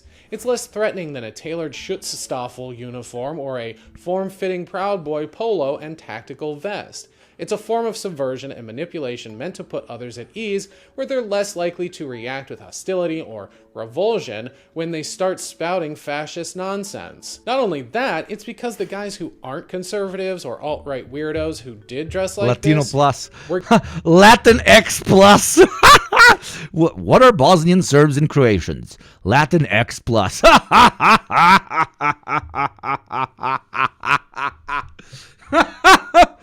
Oh, I love it. I fucking love it. For getting laid. I think I can confidently say most women don't want to fuck someone wearing a Klan hood or who's jacked up on Welcome to hell. HGH in a polo they bought in the kids section that represents Christian nationalism. I'm sure there are some women who are into that aesthetic and dress in a similar way. But even if they do, they're not putting out the same way a liberated, bra-burning leftist woman is. They're waiting until marriage and only having sex as a means to breed more offspring. This is especially true of young, lonely, white men, which I've already talked about. My woman, for example, is the most fucking independent person you will ever fucking meet, okay? She's about to buy a car by herself. She's worked her entire life since she was 15, etc., etc. But her aesthetic is like very ultra traditional, ultra classic, feminine, etc., etc. That's why I said it 500 fucking times. Don't judge a book by its fucking cover. Once before. And of course, she's ridiculously progressive. I wouldn't be with her anyways. Or she's an anti-capitalist, I'll tell you that. She's an anti-capitalist for sure. Did she swallow the commie pill yet? Almost. One of the reasons a lot of these incel fascists become incel fascists is because of a hatred of women and the idea that they are somehow owed sex for simply existing. When they struggle to participate in a little casual sex because they're socially awkward or lack emotional intelligence or just can't help themselves talk about their love of capital punishment among mixed company, they don't take that as a sign to work on themselves and reevaluate some of those opinions. They go down the... She's a dem sock? No, she's like to an extent extremely class conscious, like nihilist terrorist. Like I can't even explain. She genuinely does not. She's a pessimist. She's a very strong pessimist about the potentiality of working class revolution, etc., etc., which has slowly manifested itself in her broader hatred of humans in general. Right? That type shit. She's a black-pilled communist, pretty much. the easy route of resentment and are comforted. No, she's not a sotsdem. She, if you ask her what needs to be done to capitalists, it's quite literally just like nonstop. Like this woman does not believe in worker camps. Okay, it's just straight up. She just doesn't think we'll get there, which I will prove her wrong. Her fucking der. By a worldview that tells them they should get to own women and that the trad wife is a woman's natural biological role in the family unit and that marital rape. Bro is dating dude, she is literally like Hakeem. She is extreme. That's what I told Hakeem like 500 fucking times. And they're also in a similar industry. He's a doctor. She works in pharma. She's big, evil, big pharma person. She'll probably one day even become a fucking pharma exec. I'm almost fucking sure. And then collapse the thing in on itself and get me canceled because I'm at that point hopefully married, but to a pharma exec. Oh my god, that's not gonna look good on paper, is it, chat? Oh god, that's not gonna look good at all. But she'll be my angles, you know. She'll be my angles because these subs ain't paying the fucking mortgage, is what I'm telling you. Is A-okay. Basically, conservative ideology, from liberal and social conservatism all the way over to authoritarianism and fascism, is a bitchless ideology that preys on white male loneliness. People are saying dudes who look like this should be doing theater and making iced lattes, not arguing in favor of fascism, and the explanation for this is actually quite simple, okay? Fascists don't get bitches. These chuds think that if they, you know, put on the wire rim glasses and do the floppy hair and the mustache or the man bun, that Why is this man literally JT? Why is this literally JT? Like, unironically, this guy is JT. Like, everything about this man is John. will attract women to them because they know in their heart of hearts that women are not attracted to fascists. This is fat JT. What the fuck? This man isn't fat. Why the fuck are you calling this guy what the... How is this guy fat? In what universe is this dude fat? What? They're attracted to nice people. People who actually, you know, are normal, dress a certain way. He has a chubby... Oh my god, you guys are so fucking self-body conscious and stuff. This is the most normal looking guy I've ever seen. They have stable lives and partners who they love. And fascists... Okay, we'll continue this afterwards. Now, we need to move into a nice little conversation with our dear friend Gremlo, who I need to knock to. So let's see how this goes. It's going to be a free-flowing conversation. We're going to see. Okay, so I click on the name, and then I believe I knock. I knock, which does a request, which opens a thing where I'm basically calling him. And now let's see if he picks up. Okay, browser source. Now let's move into this conversation in Gremlo, and then I did the knock thing.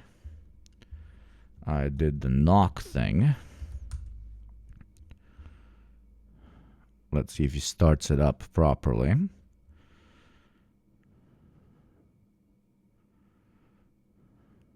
He's looking at Hassan merch. That's interesting. Okay, let me see if the knock thing worked. Un momento, I'll move to the guest stream thing. Yeah, now you can read our incredible chat because this is, now I'm actually doing it all proper like and shit. Okay, I'm calling him. La la la la la la. I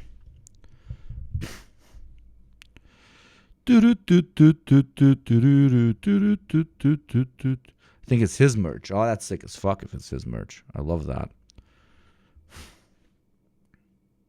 He just released merch today. That's very nice. I would love to check it out. I'd love me some merch. Maybe snag a little bit of free merch. Let me get some free merch from the Grem. Come on, Grem. Too late. Oh no. Shit.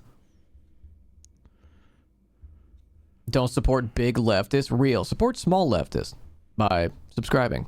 Also, by tuning in for this collab we're about to do. Come on, Gremlo, what are you doing? Click the button, bro. Okay, I believe you should be able to hear me now. Can you say a word? Hello, hello? Can you hear me? Can you hear me? Words, words, words, words. Words. Now it should be joined. Yeah, join. Okay. And then start sharing chat. Share chat is enabled. Very good. And then do the call. Join the call. Hello, hello. Can you hear me? Yo.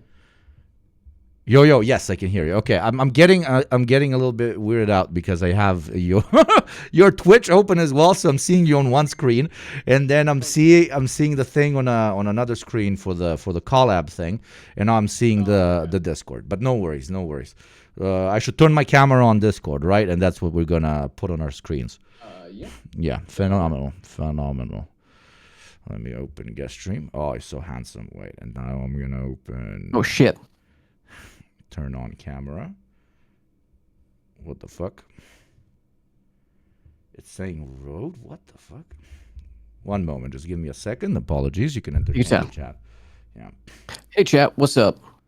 Let me put you in the title. Let's see. Camera. Balkan posting with at Yugopnik. There we go. Hi, chat. Now, how do I make us equal? Help this boomer out. Oh, here, let me do this. Motherfucker. Okay, now we're here. You can do it and you will immediately hate it. It is the worst decision of my fucking career. Oh, you're there. Let's be anonymous. Oh, I give myself at least 5 minutes, or at most 5 minutes. I love it. There's two Gremlos. There's two Yugos in chat. Who is who? So we're sharing the chat. Everything is good. Hello, Grem. Perfect. It is an absolute pleasure to actually officially let me do the handshake through the screen. Meet you. I don't think we've ever talked on audio. We texted, obviously, etc., etc. Thanks for the co-stream. I think it can be like a very cool thing for generally leftist creators to do from time to time because quite literally, why not? It's just chill hangout sessions. Yeah, of course. I've been a big fan. Okay, I lied. At most 5 minutes, I'm gonna go ahead and take it off. Right? It sucks. Doesn't it suck? You see chat for a while. The amount of sacrifice I take for you. But no, apologies. Please go on. Yeah, no, really. Subscribe to Yugopnik chat so that his eventual breathing problems will be able to be paid for. I don't know. Do you guys have universal health care in your country? Yes, left over from the evil socialist days. We do. Okay, well, never mind then. Don't subscribe to him. Okay, he's got that universal shit. We're struggling out here.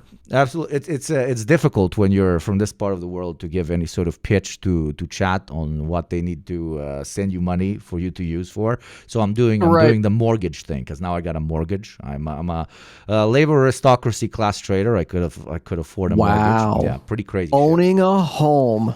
Yeah, pretty insane. Even though the price is going insane. Article on you. Yeah, are you still a rent cuck or you got it good?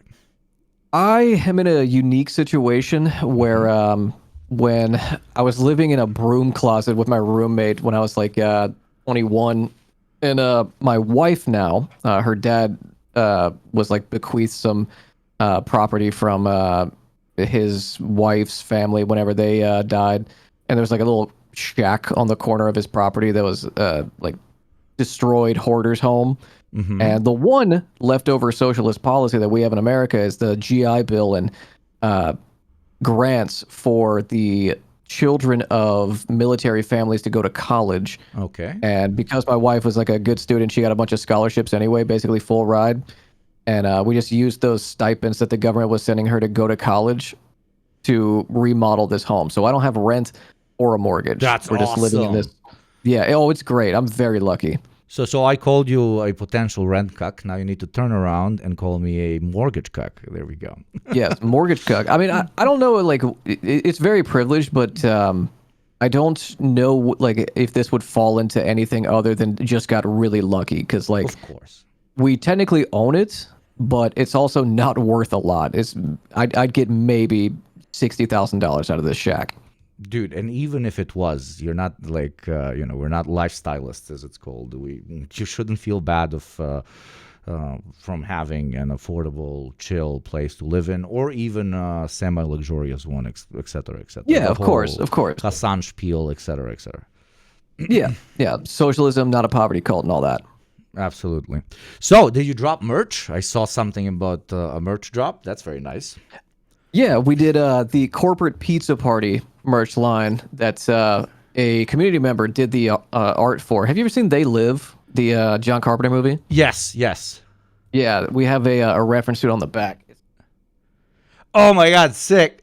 Please don't unionize pizza, dude. I need to cop one. Chat, everybody cop one. This is very good merch. Fucking sick. That's really nice. Is it your first merch release, or you've done it before? We've done it before. This is the second one that I was able to make sure that it was made by a unionized garment manufacturer. That's in the nice. U.S. Yeah, that's probably difficult to source, isn't it? Like sometimes you don't even know. There's only one. There's only one. Mm-hmm. That's crazy. Only one in the entirety of the United States. US. That's insane. Is it the same one that Hassan uses, or? Yeah, very same. That's lovely. Bayside in California. That's cool. And do they, because I might consider even using them for the deprogram, the pod I have with the other two guys, do they also handle the shipping and the fulfillment? Or So I go through Fourth Wall. It's a like creator service. We use the same They thing. can like tie it to Twitch. Yeah, they handle all that. I just I hit up the owner of Fourth Wall, Eli, and asked him like, can I do this? And he was like, we'll figure it out. And I just sent him the information from Bayside. I was like, this is the place. This is where we would do it. And he's like, we'll hook it up. So they're pretty good. You're giving me so many ideas. I didn't know that was even possible. I thought like Fourth Wall was walled off with only their stuff, but they're willing to connect and then do the logistics. That's really good.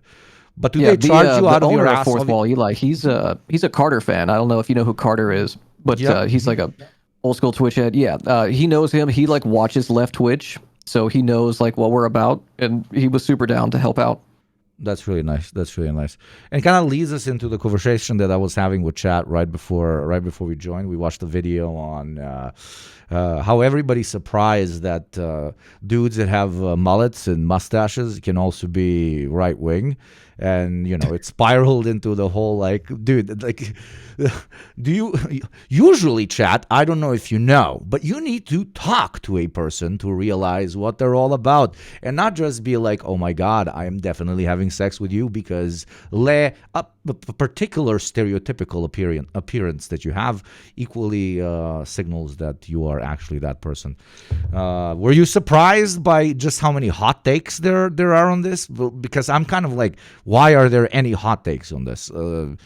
Is this about like the stylistic decisions of conservatives now? Yeah, the polycule looking ass motherfucker of being on the Jubilee video and everybody being like, oh my God, there can be people that look like us that don't actually share our political views. Like, okay, big mind blow to an extent.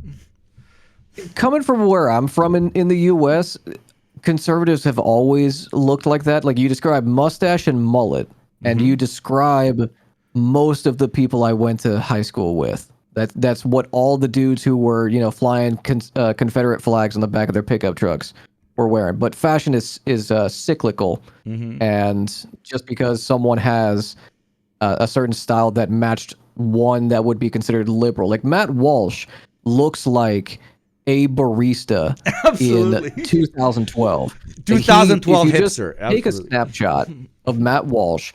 If you were to like put it in Photoshop and you just blur out his eyes and anything that would indicate to you that that's Matt Walsh, he looks like the logo of every men's barber shop that will also serve you like a whiskey sour while you're waiting for your haircut. He does. Yeah. I mean, that's good. Like, I think we kind of sometimes overthink just how much like particular aesthetics are co-opted, and very often you probably see it in chat. And we are a very particular type of profession where our kind of job is to stylize a particular aesthetic based on the types of people that we want to attract in order to give them, inspire them to class consciousness, etc., etc., while entertaining them, blah, blah, blah. But people, grass touchers, IRL, and so on, base their aesthetic mostly on what the current trend is and, what can get them laid to an extent, right? So I do not believe... Tell me if I'm wrong. I genuinely might be wrong, but I don't think there's right-wingers, not the ones that are doing the active agitating. They're absolutely thinking about it, but just, your layman, your everyday Joe that's like hyper-focused, like, oh my God, I'm going to do like 5D chess. Now I'm going to like make myself look like a lib, but then I'm going to enter a liberal polycules and I'm going to teach them about the true way of 1488 type shit. I don't think that, because that's kind of the direction the discourse, at least on Twitter, seems to be going into. And I think it's trying to find depth in something that's not so deep, bro. I don't know. Yeah, I don't think anyone wakes up, even if they're like a influencer, wakes up thinking about the way that they're going to dress unless that person is like either getting paid by an entity other than their community, like their Patreon, Twitch subscribers, whatever it is. If they are like part of a media operation, there is a style guide. Yeah. But if they're independent, actually independent, no, they're not thinking about that. Unless it's me, and I do everything in my power to seem as unapproachable as possible and as LARPy and stupid as fuck as possible, because I do not have the courage that people like you have to actually show my full face, which I think eventually I will have to change. Yeah. Mm-hmm. Like, is it like OPSEC? Is it just because you're protecting your identity? Or is it more just a social consciousness thing? No, it's like 100% protecting my identity because of the where I'm at. Like right wingers don't only yap. For sure, they react. But then I started thinking, like, respectfully, I'm not the smallest fucking guy on the planet, and also if I'm gonna dedicate my fully dedicate my career to this, which I pretty much started like a year ago, because I had like a day job or whatever you want to call it up until that point. I might as well get rid of this thing. Also, like, let's be honest, there is a very real blocker for growth when you're doing, what you're seeing here on screen, unless it's like properly positioned as, just a very kind of niche type of thing for people that don't care about, a guy wearing a mask. But still, I feel like it's very limiting, and eventually I will probably have to show my ugly mug to the entire world. I don't know. I mean, it creates a mystique. There's a mystery to it. You can kind of, you can get a little theatrical with it. Someone like, I've been listening to a lot of Sleep Token lately, and the main, or the vocalist from Sleep Token, that's his thing. Like, no one knows who he is. He just goes by the name Vessel and has a very extravagant costume that he wears. And you can see, like, from his nose down, but you can't see the rest of his face.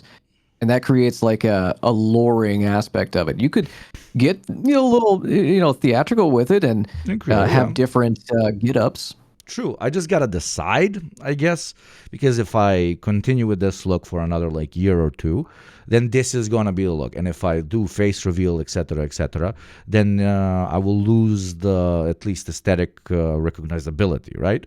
Yeah. So I either gotta do it like cut the tree at the root or fully dedicate myself to the bit. And the second part of why the bit kind of sucks, bro, like you notice it when you put on the fucking mask. It really sucks to wear this. Like it is, I know it's like fucking first world problems. I completely get it. Your career is sitting in front of a camera and talking about things you're passionate about. I completely take the privilege pill. I agree. But like I'm sweating like a motherfucker. You know how difficult it is to sip a fucking soda or a drink? Thank God vapes can go through this. What? Sorry? Do you smoke? I was a big smoker. Yeah, for like 7 years. Funny enough, I started in the States For those of you in your audience that don't know about me, I'm from the Balkans. I actually quite literally became a communist. Before then, I was like a, right libertarian herder. The homeless deserve it. The reason we are poor, I was self-orientalizing a lot. The reason we're poor down here in Southeastern Europe is because we're lazy and stupid and not like culturally developed enough to live like the Americans. But then I went to the States and I was like, wait, this is the free market utopia. What the fuck? I saw people working 3 jobs in order to just sustain them. I saw the very intense and very open bigotry towards people of color. I saw that how much they're actually paying you for an immense amount of labor that you need to give out. And the intro to POS, like, because I'm a poli-sci major, intro to POS for my first year course, when Marx was mentioned, all of a sudden like the light bulb burst, and I was like, okay, this class consciousness thing kind of makes sense. So yes, ironic, and an Eastern European from a formerly socialist country needed to go to America to recognize that capitalism really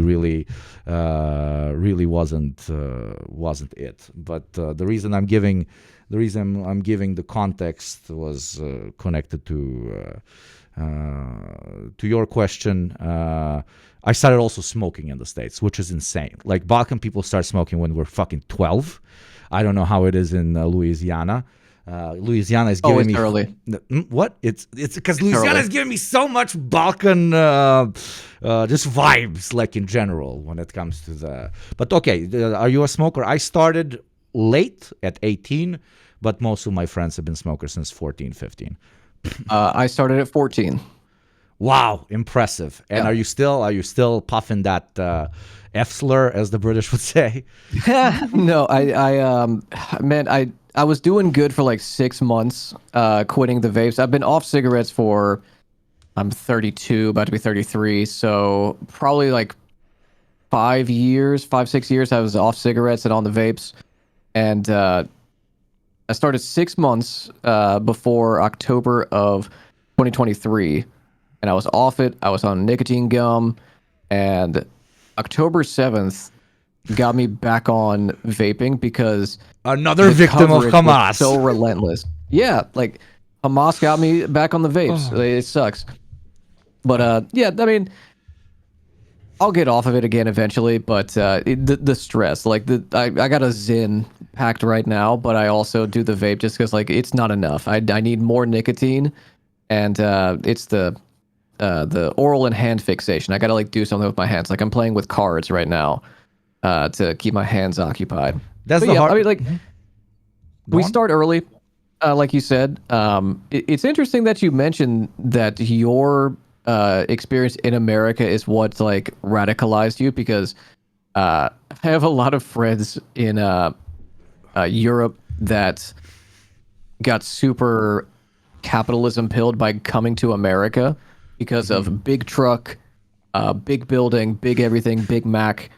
And it's frustrating because I think a lot of Americans shit on other countries in like universal healthcare because they haven't been to those countries, and I think would be more radicalized towards social spending if they had the opportunity to travel.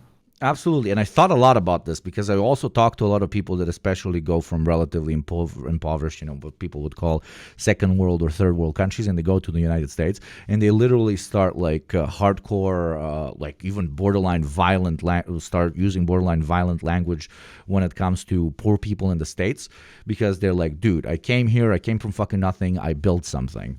Well, I started a trucking company, or, I worked in a restaurant for like 10 fucking years and now I opened my own one, etc., etc., etc. But the meme there is that you came from a country that gave you higher, better education, better understanding on how to basically take care of yourself, even in the context of an American capitalist state. It ironically gave you a lot of the tools that domestic Americans do not have, because fucking absolutely everything is private and it's literally pay to win when it comes to education and when it comes to healthcare, when it comes to basically any infrastructure. So you came there quite literally like higher level, literally you were leveled up more for your particular age than the locals, except obviously for the very, very privileged locals, of course. and that's why you manage to an extent outcompete them. So it's at least that's my hot take to an extent. They come and they grind really hard, and sure, on average they outperform the local, but the reason they have the ability to grind so fucking hard is because they've gotten those skilled from socialized education and infrastructure back in their home country, especially people from like doesn't matter what you think about those past socialist experiments, but not you, I mean anybody in the audience, and I'm always very open to that, but especially people from that part of the world where quite literally you're getting some of the most premier fucking education literally for free. Motherfucker gets 4 years of university for $1,000 fucking dollars, then goes to the States, and obviously he's going to be outperforming everybody that does not have a degree or does not have that skill set that you've acquired for free back home that he cannot acquire in the United States. And that's the kind of dissonance I think that happens and makes them think that they're all just lazy, that's why you're homeless, etc., etc. Yeah, I don't get it, especially being from my part of the country. How much do you know? I mean, you cover American politics a lot, obviously, because like America is the political epicenter of the cow to milk. Capital. Come on, let's be honest. But no, yeah, we run this shit kind of not for long the way we're going, but like how much do you know about like the different regions of America? It's super fascinating to me, I have to say, and I think it is to most non-Americans. It's like collecting rare Pokemon, and they're all Pokemon, right? Now it's gonna sound borderline fucking like an ethno-fascist or something, but like Americans and like the rest, like you have people and then you have Americans, and I'm giving this as somehow a relative compliment to our beautiful American brothers, sisters, and MBs. But it's just such a, like, objectively, it is such a different place in some categories, right? And then there's differences between the states, and it's very and different cultures that have developed inside of those states because it's such a big country, obviously. So why the parallel with collecting Pokemon? Because quite literally, whenever you meet someone that's from a part of the country that you've never met before, you immediately like, oh, what the fuck? New Jersey, oh, gabagool. Wow. You immediately obviously throw all the stereotypes in your... Louisiana, when I think like soul food, I think really good music, I think ridiculously beautiful, but also, I don't know if you can use the word original, but still original nature, like very, not something that you can see all over the world, etc., etc. Now I learned that you're Balkan pilled as well with very young smoking age, but come on. Teach me more about, give me the top 5 things that you think everybody should know about the good old state of Louisiana. Oh, God. I mean, okay, so I'll give you a couple things, but I think the best way to understand its connection to Balkanism is you would have to give me, what are 3 like key indicators of Balkan culture? Like we talked about smoking early. Okay. That's very normal. Drinking. Okay. Give me like 2 more. Smoking, drinking, and being extremely direct when it comes to your opinion about another person.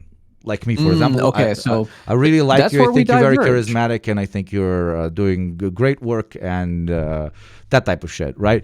But also, it would apply if I thought you were a piece of shit. I would tell you're a piece of shit, right? Like, Sure. for example, I'm going to offend you now. You're American, right? So that, for example, is one. But you get my point. So That's the thing. we diverge on one of those, right? The being very direct with how you feel about a person, because we have what is commonly known as Southern hospitality. But the thing about Southern hospitality is it's deceptive.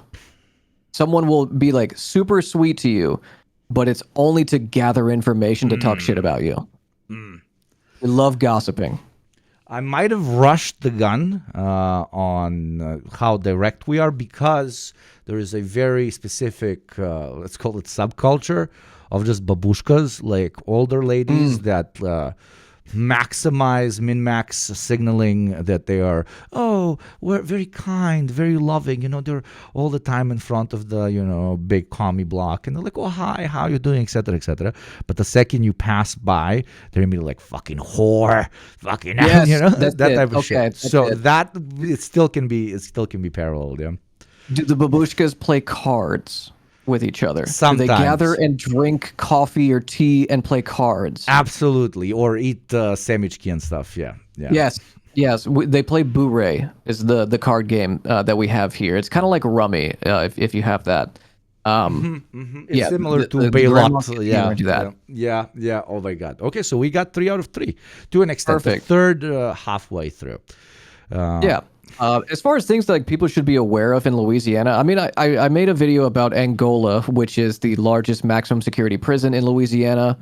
You can go check it on my YouTube channel, chat, if you haven't seen it yet. But it's Cinemark System and I went out there. He flew down and helped me film it, and it was the first time I had been to the prison. It's out in the middle of fucking nowhere, just they like let you go in. The fuck? What's that? They let you go in and check it out, or? No, they didn't let us go in there. I tried my best to worm my way in for an interview with the warden, but they have a museum in the parking lot in front of the prison called the Louisiana Cultural and Prison Museum. And it is just I guess you'd call it a trophy room. It has the electric chair. It has like uniforms of prisoners. It has bullets that they've like pulled out of the bodies of prisoners. They have like recreations of a air tank that's a prisoner like cut off the bottom of and tried to like climb into to escape from. They like recreated that. But of a still existing prison, I'm getting it right. There is a still existing borderline concentration camp, and then they have a museum about the horrors of the borderline concentration camp next to the still existing concentration camp that is also managing the museum. Wow, what the fuck? I wouldn't call it a concentration camp. I would call it a plantation, because it was 4 separate plantations, and in I think it was 1891. There's this guy who like bought up the 4 plantations and then combined them into one to do convict leasing, where prisons would sell the labor of their prisoners over to larger ones, so that they could keep space open for a rotating cast of, or not cast, but a rotating inventory of people. And that was what it was. It's still a plantation today. There's like a trustee program, what does that mean? Where they're like tiers of labor throughout the whole thing. Okay. Yeah, there's like one facility in the whole prison where convicts are held that has air conditioning, and it's in the highest tier of trustee where they raise the dogs. So they do like farming, they do cattle raising, they raise horses, and they raise dogs. And where the dogs are raised, it's like 10 guys who are at the highest tier of trustee, and they get to live in their own like little house together on the edge of the property where they raise the dogs. And that is the only place that has AC, where the dogs are. What the fuck? Oh my God. There's a rodeo. There's a rodeo? Yes, there's a prisoner rodeo. For the like grand prize is entertainment $100 and to the top cowboy. Oh my fucking God. But I mean, I might be stereotyping, but it's literally giving, just a slave camp where you have different tiers of the slaves depending on how well-mannered they are, or if they can read, or if they can train a dog and take care of it, etc., etc. And you give them better privileges depending on the house slaves. The tier. Yeah, the house slave, right, etc., etc. And is it, do you know, is it like the labor that's utilized there, is it used, because from what I know, correct me if I'm wrong, please, there are private companies that do this in the States, but there's also like a government branch that also pretty much does slave labor. Yeah, there are private companies like Walmart, Aldi's, Kroger, Cargill, Cisco Food Products, a lot of local companies where they're like the agriculture and animal raising is going to be profiting off of it, because they sell them to ranchers and different, like for the horses, equestrian companies, and the dogs end up being the dogs at the prison or to other canine units across the country. And yeah, I mean, do they talk to the let's call it a prison? Do they talk to the prison directly, or is the prison owned by another entity, and then they pretty much do the business management section of it and decide who we're gonna outsource our labor to, et cetera, et cetera? Basically, I'm asking. Yes, like do you every think American it's very prison does it. independent. Yeah, but is Yeah, this prison very independent, or is it also like subservient to either a private entity or like a U.S. State entity? If you know. Bit of column A, bit of column B. It's a state prison, so any private company contracts are negotiated through the state, so that they can decide like who's going to get this one. It's usually lowest bidder contracts that get them, or just the largest companies that are like, hey, we want in on this, and we can make a lot of money off of it. So yeah, it'll be like for a private prison, they obviously have like their discretion, but the state is the one that decides it for Angola. Very interesting. Why do you think, like, kind of more of a ideology discussion, I guess? There's a big, I mean, now we're seeing it with the Tesla burning, et cetera, et cetera. Most, acts of rebellion in oh, you mean the Tesla domestic terrorists? The domestic terrorism, brother. They're gonna burn my Patriot car. Holy shit, brother. Holy shit, brother. But is this your hog accent? Yeah, brother. Yeah, brother. Yes, I love my pickup truck and I love fucking my cousins. Yes, brother. Yes, brother. Oh my god. Okay, that's great. I love that. Is it okay-ish? I don't know. No, it's right there. It's right there where like it's I could see that this is coming from a non-American, but it's like you respect the culture enough to try. Thank you, my friend. Absolutely. I don't like it because when I do it, I sound like the type of American that, of course, as long as they're not reactionary and shit, that I would love to fucking hang out with, that I would love to be, like a wholesome, big, burly man that, is just going to give me a big hug and be like, don't worry, brother, we're going to take care of it, brother, like that. It's so good, but unfortunately, it's caught up with all the rest of the shit, etc. Like a you just gotta non-LARPy pick up cowboy. the one catchphrase of hogs: raise hell, praise Dale. Raise hail, praise Dale. Raise hail, praise Dale, brother. Indy. There you go. You'll fit it. For offending your culture, I apologize. But No, I'm not offended. You're very kind. You're very kind. But yeah, in the context of the recent, Tesla burnings, etc., Yeah. blah, blah, blah, or very nerdy conversation about how, the United States is such a consumer-focused culture, so even acts of rebellion are usually directed against commodities as a way to express particular opinions on particular topics, etc., blah, blah, blah. Most of your audience and mine, I think, know how, how ideology works when it comes to these sorts of things. But what's interesting and related to the, for example, prison labor thing, so in a country where the way you consume is basically who you are, the way you consume is your politics, how the fuck is prison labor, which, the evil wokes should at this point have targeted so fucking intensely as like, don't consume this product because it uses prison labor. How is it still a thing is basically what I'm asking. Like, how has there not been a general consumer-minded revolt against, I can't even believe I'm saying it, but like labor camps, right? Like fucking prison camp labor. It's insane to me that it's not become that it's not mainstream to just immediately be like, oh, for example, I think you mentioned Cargill, right? Cargill uses prison labor, never consume a single product made by them. How is that not a thing? Like, genuinely surprising to me as an outsider. Well, I think as far as like the, why are you consuming the products? A lot of it has to do with you don't have any other option. Rural areas of the country, you're very limited on your consumption choices. But you did nail it with the identity part of it. That we grew up in the state where our parents and grandparents would say, like, if you're bad and you don't study in school, you'll end up in Angola. And there's like a constant warning, that like, hey, shit, you'll be cast out of society if you're not like part of it, if you're not following the rules. But on the consumption identity side too, a lot of this American identity politics has to do with, like you said, commodity consumption. And for an example, if you were to like move your beer consumption from like Bud Light to you're drinking, I don't know, but some European brand like Yingling or something. Shit. Yeah.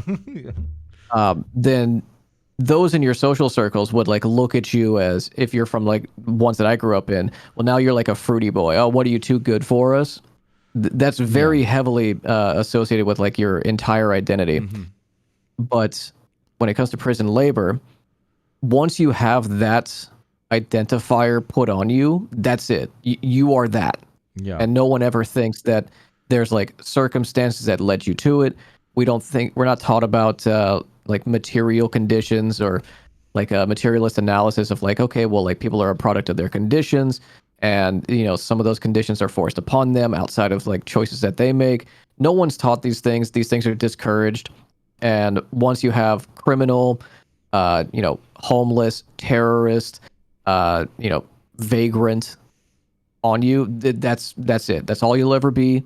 No one thinks about what is, you know, like how you ended up there, what your choices are, if it's valid that you were even a criminal or had that put on you. Yeah. No one considers these things. They're just part of it. Yeah, but it's still very interesting that like it hasn't, you know, grown to be at the forefront of like completely and utterly, quote unquote, canceling particular companies that are participating in prison labor, because prison labor is such a big and massively like fucked up thing for you to utilize. And, you know, if we're talking about, you know, fucking conservatives, the fucking classic Bud Light, for example, being a great example of, oh, we're going to protest so hard. Or now Tesla being an example of, you know, more progressive people of different varieties of radicalism, let's use that term. Also like, you know, protesting against the commodity as a greater allegory for what they're genuinely against, which is, when it comes to Tesla, is really funny because it's kind of working. It's literally destroying this guy's fucking company. It's absolute fucking hard. But it's unhinged to me that the same level of, I guess,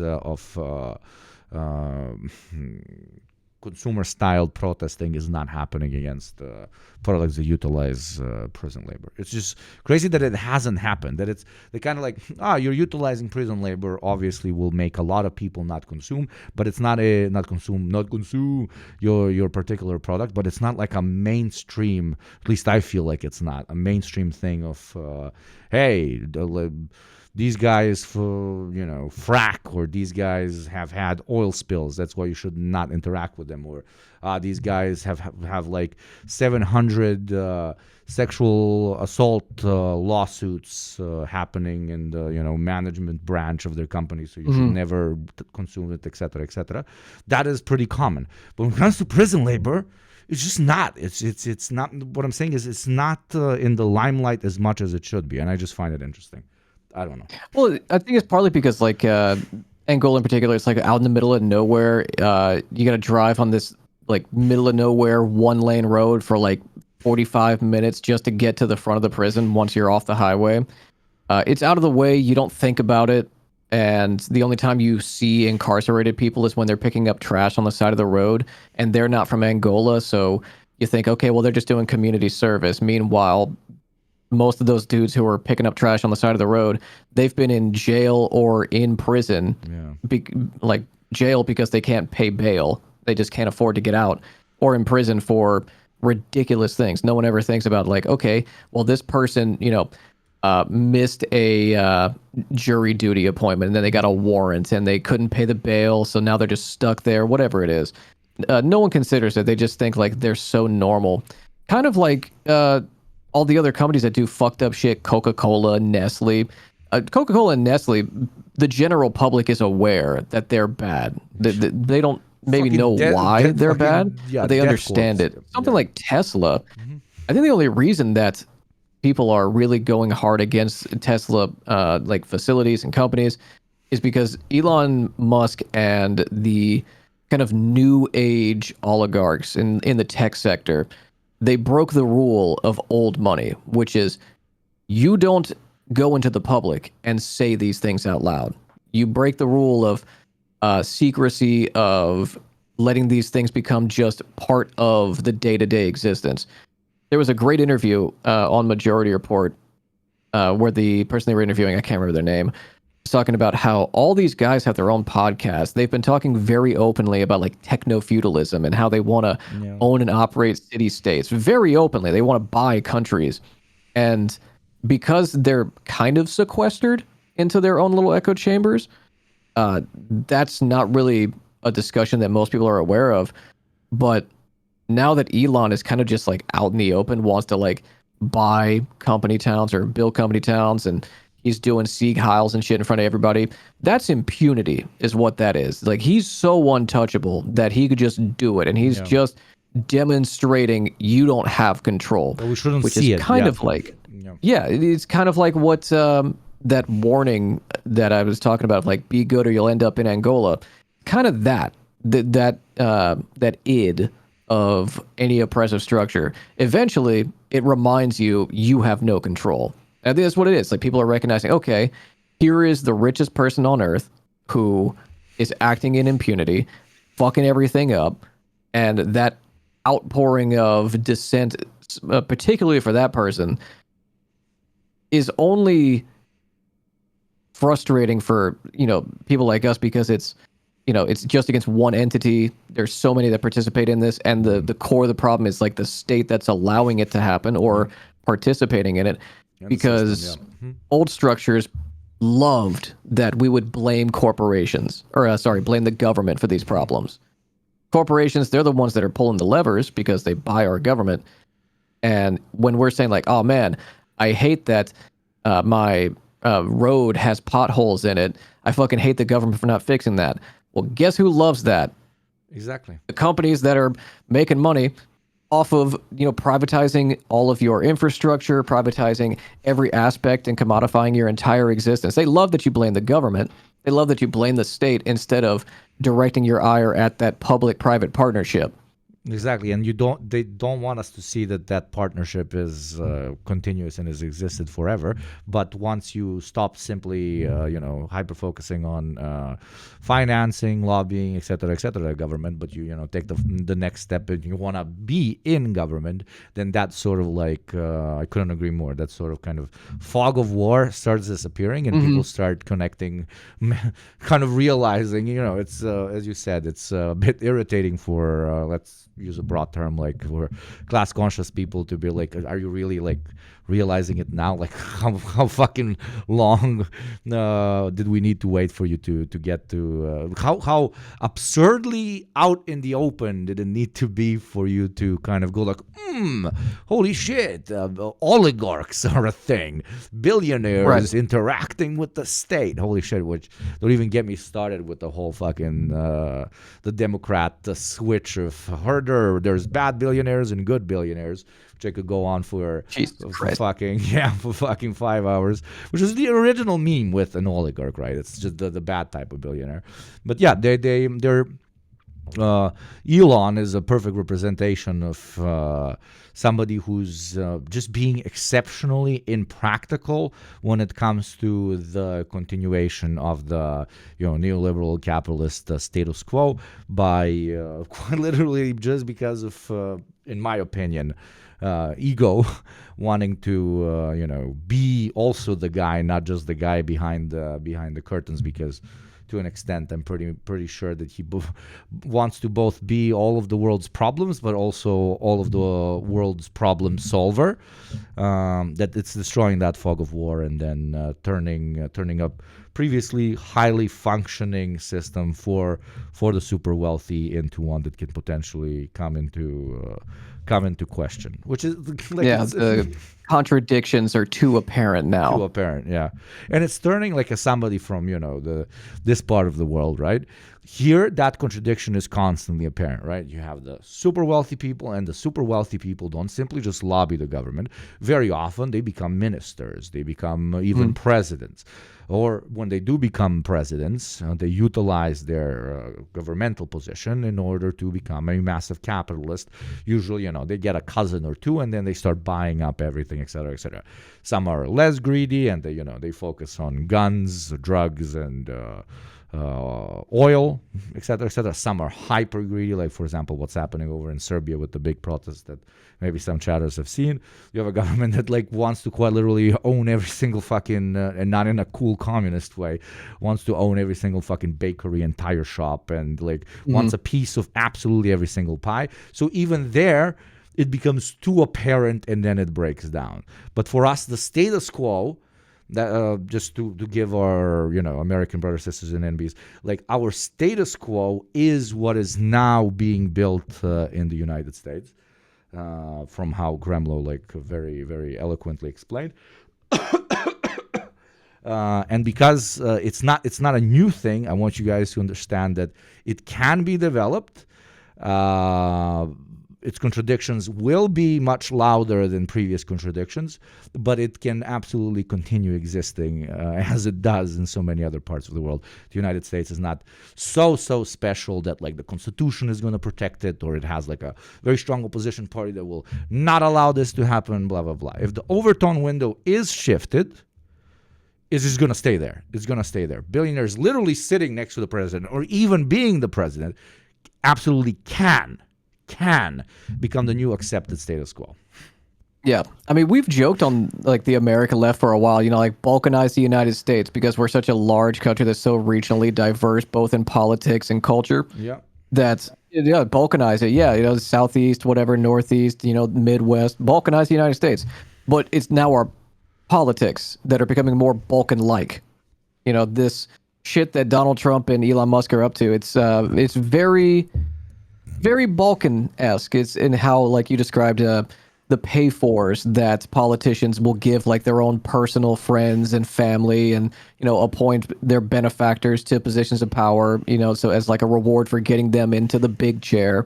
Like that's just what we have now. We've always had it to a certain extent, but it's just so brazen now. There's not even an effort to be like, well, here's someone who's kind of qualified to do this. Like, no, we have the wife of the WWE guy gutting the education. You're gonna love it. You're gonna love it because the ridiculousness levels of it are gonna become so much bigger and bigger, and especially for someone that's in the career that you're in.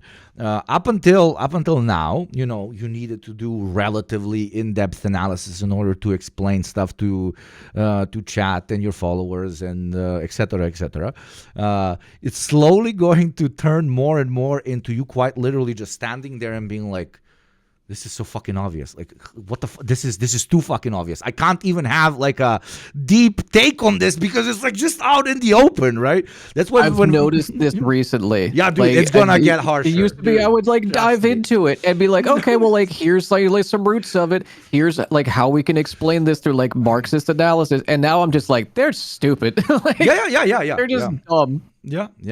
People be like, I can relate super hard because usually I cover, Western Europe and North America when it comes to the news and specific politics, etc. But a lot of people come into chat and are like, oh, tell us more about, the system over in Russia, the system over in Ukraine, the system in Serbia and Bosnia and Greece and so on. And I'm like... It will take me, it's kind of like a fake. It's complicated because it's complicated to explain just how not complicated it is.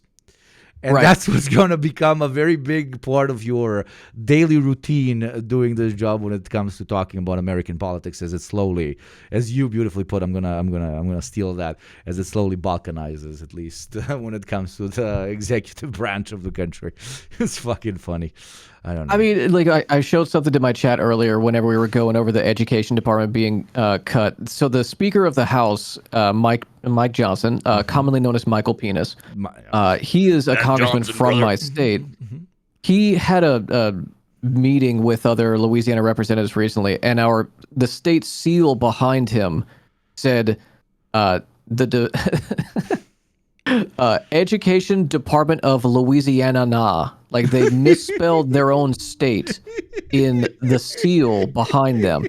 Just blubbering idiots. That's so good. It's so stupid. Oh, it's so good. It's so No good. wonder we have the 50th ranked education in the country. It's like there was this this like minister, I think at that time he was like of the military or some shit, so Minister of Defense in one particular Balkan country, and they find out he's like got like 30 apartments in Canada. And they go to interview him, and he's like, "Oh no, they're my aunts." And that's the whole. That was the whole defense. That was the whole fucking PR, and it just ends there. So all the excuses that they use are going to be far more in your face. Or I really respect the American mentality of fucking speed running absolutely everything, where you even have like no excuses given. Like with Elon, right? Like whenever it comes to anything super fucked up that Doge has done, and not just like ethically fucked up, just like exceptionally impractical, and like you guys literally do not know what you're doing, and it's very apparent. He just goes out and he doesn't give excuses. He's like, "Yeah, don't you know that people make mistakes? USA." People make mistakes. Like we'll make mistakes. His rocket's and fuck exploding. You. Yeah. Oh, yeah. Like he'll have a rocket explode, and everyone's like, "So that blew up spectacularly," and he's like, "No, it was a rapid, unscheduled disassembly." Yep. Yes. Like, yeah, that's what I'm going to tell my insurance agent when I get in my next fender bender. No, I didn't crash into the Hyundai Sonata in front of me. I rapidly disassembled my fender. And then immediately, like Fox News guys are gonna literally fucking just take out all the lube and lube up their fucking throats so fucking nice, and just go like 700 fucking Need for Speed type of speed on his knob live on fucking television. Right after, Always. like a project fucking fails, they will immediately turn it into, this has been a historic moment. It is incredible how you managed to save this thing that failed. We are so grateful to you. Also, why are people burning down Teslas? Stop burning down Teslas, you domestic terrorists. But not even burning down Teslas. Don't you know that you're a domestic terrorist, even if you key one? And both me and Gremlaw will speak in his name. Really disavow keying Tesla-owned cars. It is a very, very bad thing to do, especially when not wearing a mask, because Teslas do have cameras. So be careful. Be careful. I watched a video this morning on TikTok, made my day. And now there you go. I'm going full America pill as well, like protesting through consumption habits. A person taking down their pants and like swiping their asshole on a Tesla car. Like, don't do that. Not because that is very funny and very edgy, but if somebody drives a Tesla, most likely not very hygienic, therefore most likely not really maintaining their car properly, so you could get a disease. So like, don't risk getting a disease in order to make a Tesla drivers they a little bit shittier. Oh my God, I'm so nice. So you went the disease route. I was going to say, if it's a Cybertruck, they have sharp edges, and you'll give yourself another crack. Dude, how do you even guess if a fucking Cybertruck is burned down? They look the same. Like, it's what? It just gets a black paint job, bro. Like, is it a function? Like, is it a feature? I don't know. They're doing weird shit over at Tesla. Do you have a lot of them over where you're at? Obviously, don't dox yourself unless your audience knows. No, it's fine. We have like one charging station, and they're like Tesla Model Ys driving around, but there's normal. Only two Cybertrucks. Cybertruck specifically, yeah. Have you seen Cybertrucks? Oh yeah, there's two.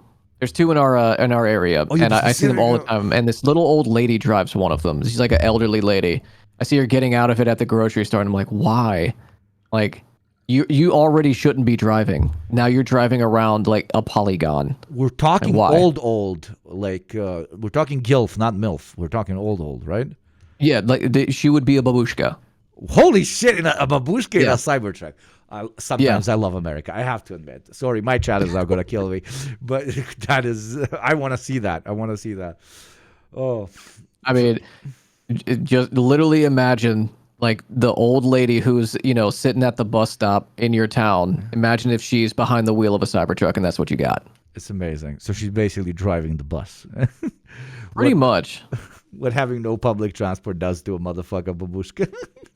Oh my God, dude. We have such dog shit transport. So like one thing about New Orleans is we have, if you've ever seen any pictures of the city, you likely see the little old school trolleys, like going across the street. Yes. Absolutely. We have like the rail system set up all throughout the city, but those little cars, there's like 8 of them that sometimes run, and mostly for tourists on the weekends. And the fact that we're not like hopping on that and putting in like above ground modern 2-line rail everywhere is insane to me. Like when the terrorist attack happened in New Orleans on Bourbon Street a couple months ago, and they're like, oh yeah, we removed the bollards on the street to do maintenance on them because they like slide at a 45-degree angle in case like emergency vehicles need to get on the street. But we never thought to put a bollard on the sidewalk so someone couldn't drive onto the sidewalk. It never occurred to them. Like, who is planning this? Why do we have vehicle traffic in the tourist section like at night whenever people are like going there? Why don't we close off traffic? No one thinks about these things. Every problem in America is always like presented with a solution of more of the problem every time. Same with the Department of Education. Education sucks, cut education. God. Stupid. I love teachers. Teachers, they're the best, but also I want less of them. Yeah. Do you think there's an actual potential of like America turning? Obviously, now I'm doing a semi-LARP here, but only semi because you never fucking know. For just being a fully homeschooled country. Because if you actually are a relatively smart, extremely privileged, extremely wealthy capitalist, arguably you most likely have class consciousness. You kind of understand how capitalism works. So you understand that, unless obviously the whole planet burns down, revolution is to an extent inevitable. And the only way, because of contradictions piling up, blah, blah, blah, I'm sure chat knows this. I'm not going to nerd out about it. But so you need to put systems in place that can either postpone it or permanently postpone it. And the talk about permanent postponement of, anti-capitalist fervor because of the contradictions overflowing so much, and then people are like, fuck the system, and they overturn it in one way or another, is a controversial question, because most people would say, that's impossible. But one way that unironically would make it possible is through the full-on just eradication of education as a government-provided system from the face of the earth. So if you're a smart capitalist and you want to make sure that, not even class consciousness, but general knowledge stops spreading as much as it can stop spreading, just make everybody fucking homeschooled, and then you'll just have a continuous cycle of orangutans teaching orangutans how to be orangutans, and we stop being fucking Homo sapiens in general. So yeah, I don't know if it's possible. It's to an extent a LARPy question, I know, but you never know, right? Do you think they could roll it back so much? Because when it comes to rhetoric, they really are kind of doing this pitch, like, public education is going to make your kids trans, and it's going to make them hate God and the flag. So, real patriots should make sure to give their children proper patriotic education, etc., etc. So, yeah. Well, there's how two far parts. can this go? Mm-hmm.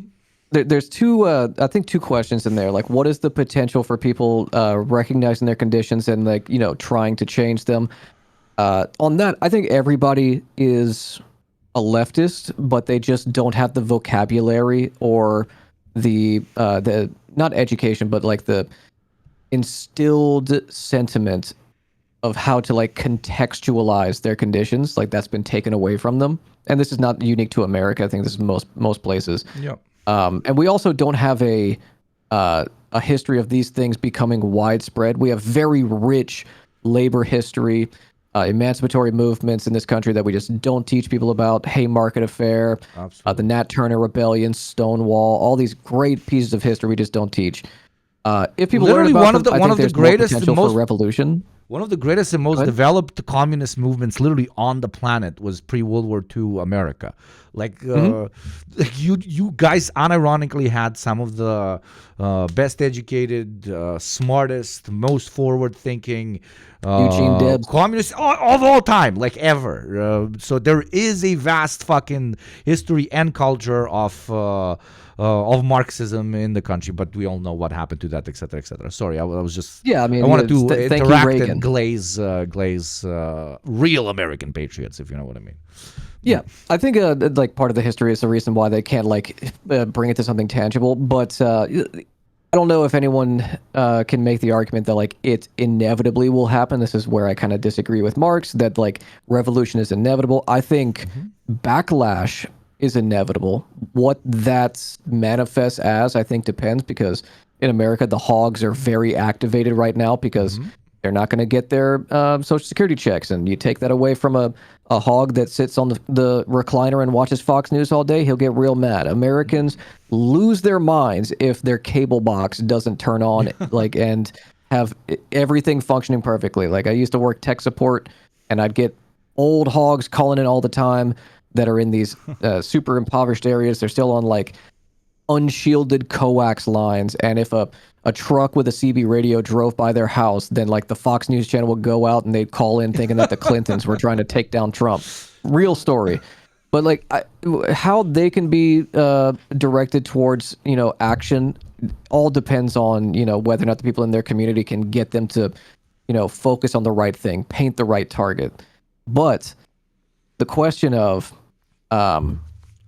education, what purpose is of like, or can it all be privatized? I can't tell you if that's going to happen, but I can tell you what the intent is. The intent is not to simply privatize all education. The intent is to make it class-based education. They want to go back to a time when only like wealthy landowners and, you know, the petit bourgeois and the bourgeois could have access to education, because there are already Republicans that are floating the idea of, through eroding child labor protections, offering children GED or high school diploma equivalent certifications. And that's what it's going to be. It's going to be class segregation of schools, where if you're poor, you can't afford sending your kid to school, put them in the fucking fry-a-later, you know, make them put the fries in the bag, and that's how they're going to earn their education, through like labor over a certain period of time. And that's it. That's the whole thing. Yeah, very good take. I really agree. Which is extra unhinged, because to an extent it's already like this, but they want to like take it to another step and another step and another step and another step, where just your chances of ironically lifting yourself up by your bootstraps are now they're 1% to go to literally 0.00001. Yeah, we don't have shoelaces right now. Absolutely. They don't want people to have shoes at all. Yeah, and eventually they'll start cutting off feet as well. Yeah, because I mean, this is like the excuse to rationalize like people's own conditions or the conditions of other people. Well, they didn't work hard enough. They didn't study in school. You know, they should just ask for a raise. Whatever the petty excuses people give, it's centered entirely on the individual and not any kind of systemic, you know, structures that are in people's way, whether it's racist hiring practices, whether it's gender discrimination, pay gap, or simply like criminal record. Like if you've got like a charge on your record, that can, you know, prevent you from getting like rental units, getting a mortgage, getting a loan for starting a business, whatever it is, hiring practices. All of this is whittled down to, well, you must be an inherently bad person, which is why I see the growth in the merit-based policy becoming super prominent amongst the Republican Party. It's always been prominent, but that like every policy, every executive order is, we're doing merit-based now. Everything's based on merit. It's like, well, bitch, what the fuck merit do you got?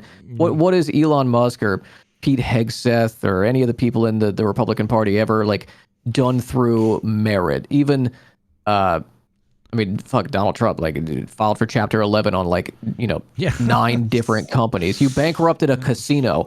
How the House always wins for a reason. I don't like a lot of it does have to do with like the psychology and instilling that idea that you are responsible for what happens to you. And the only people who recognize that that is a lie are the people who are at the business end of that, that club that we beat people over the head with. Yeah, absolutely. And I think that ties really well back to the previous conversation about prison labor, because I genuinely think now we got to the crux of the answer of the wider question in a place where the idea of where you're at is almost completely merit based. Prisoners, and even prisoners whose labor is being exploited, the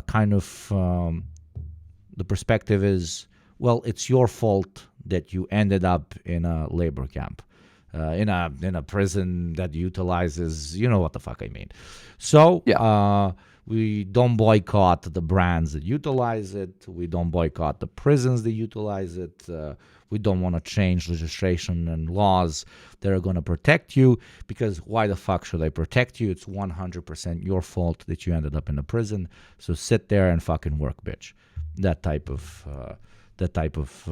idea that always comes out of a hyper merit focused concept. But you know what else comes from a hyper merit focused concept?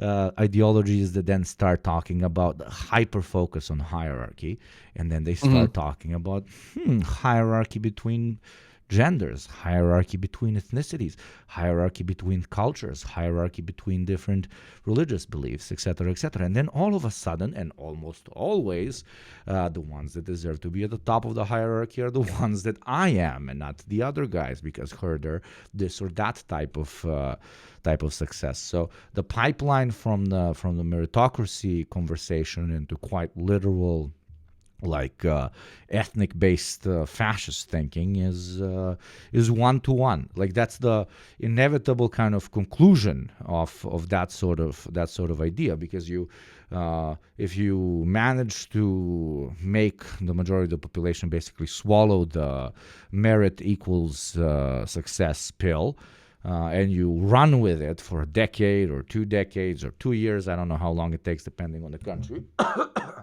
but things are not improving for a very big part of the population, people start asking questions. Why the fuck isn't it improving for like 5% of the population, or 30% of the population, or 40% of the population? And then how do you answer that contradiction? Obviously, you can answer that contradiction through, class consciousness, etc., but why are reactionaries reactionaries? Because, we look at everything, we just don't look at that. So how do you answer why in a very, very merit-based country there's so many that are not being able to succeed? You start going like, the fucking skull is shaped in a particular way. There's something wrong with their culture. Or exactly. Like the current pitch, it's really, it's disgusting for me to call reactionary smart, but like when it comes to the PR, it objectively is, with the whole Project 2025 thing, etc. Then, fucking basically now is in everything. I'm sorry, fucking that Zen I took is fucking murdering me. I'm fucking. You use 6 or 3 milligram. What? You use 6 or 3 milligram. Jesus Christ. You guys are so soft. I love you so fucking much. The weakest one here is 6. I do a 12. Okay. I do a 12. I have friends that do a 30, a 40. I'm like, a toxic masculinity applied to how much nicotine you take is like, bro, you're such a little fucking sissy boy if you take a 6. Right? I'm not. I'm sorry. I'm not trying to be toxic. I'm genuinely like, this is a story I've told my chat so many times. I went to New Jersey. My family, my girlfriend's family has like an uncle that's there. He invited us because his daughter got into a really cool college, to celebrate. It was lovely. I spent like 10 days there. And there I was like, okay, I was just, taking Zins. And I was like, why the fuck am I not getting, the fucking hit? I'm like just buying Zins and I'm not getting the fucking hit. And never before did I look at how many actual milligrams are in a single pouch. But I'm like, okay, maybe just Zins are different to Velos and Aces and all the other brands that exist in Europe. So I'm like, okay, fuck it. I literally, while in the States, I took 2 or 3. I would shove them in my fucking cheek in order to feel something. I'm like, please God, give me something. And then I fly back, and immediately we have to go to the seaside for a friend's birthday. And I go there, and I realize I didn't buy any fucking Zins, and we're drinking. You know, when I drink, especially, I need to do nicotine consumption.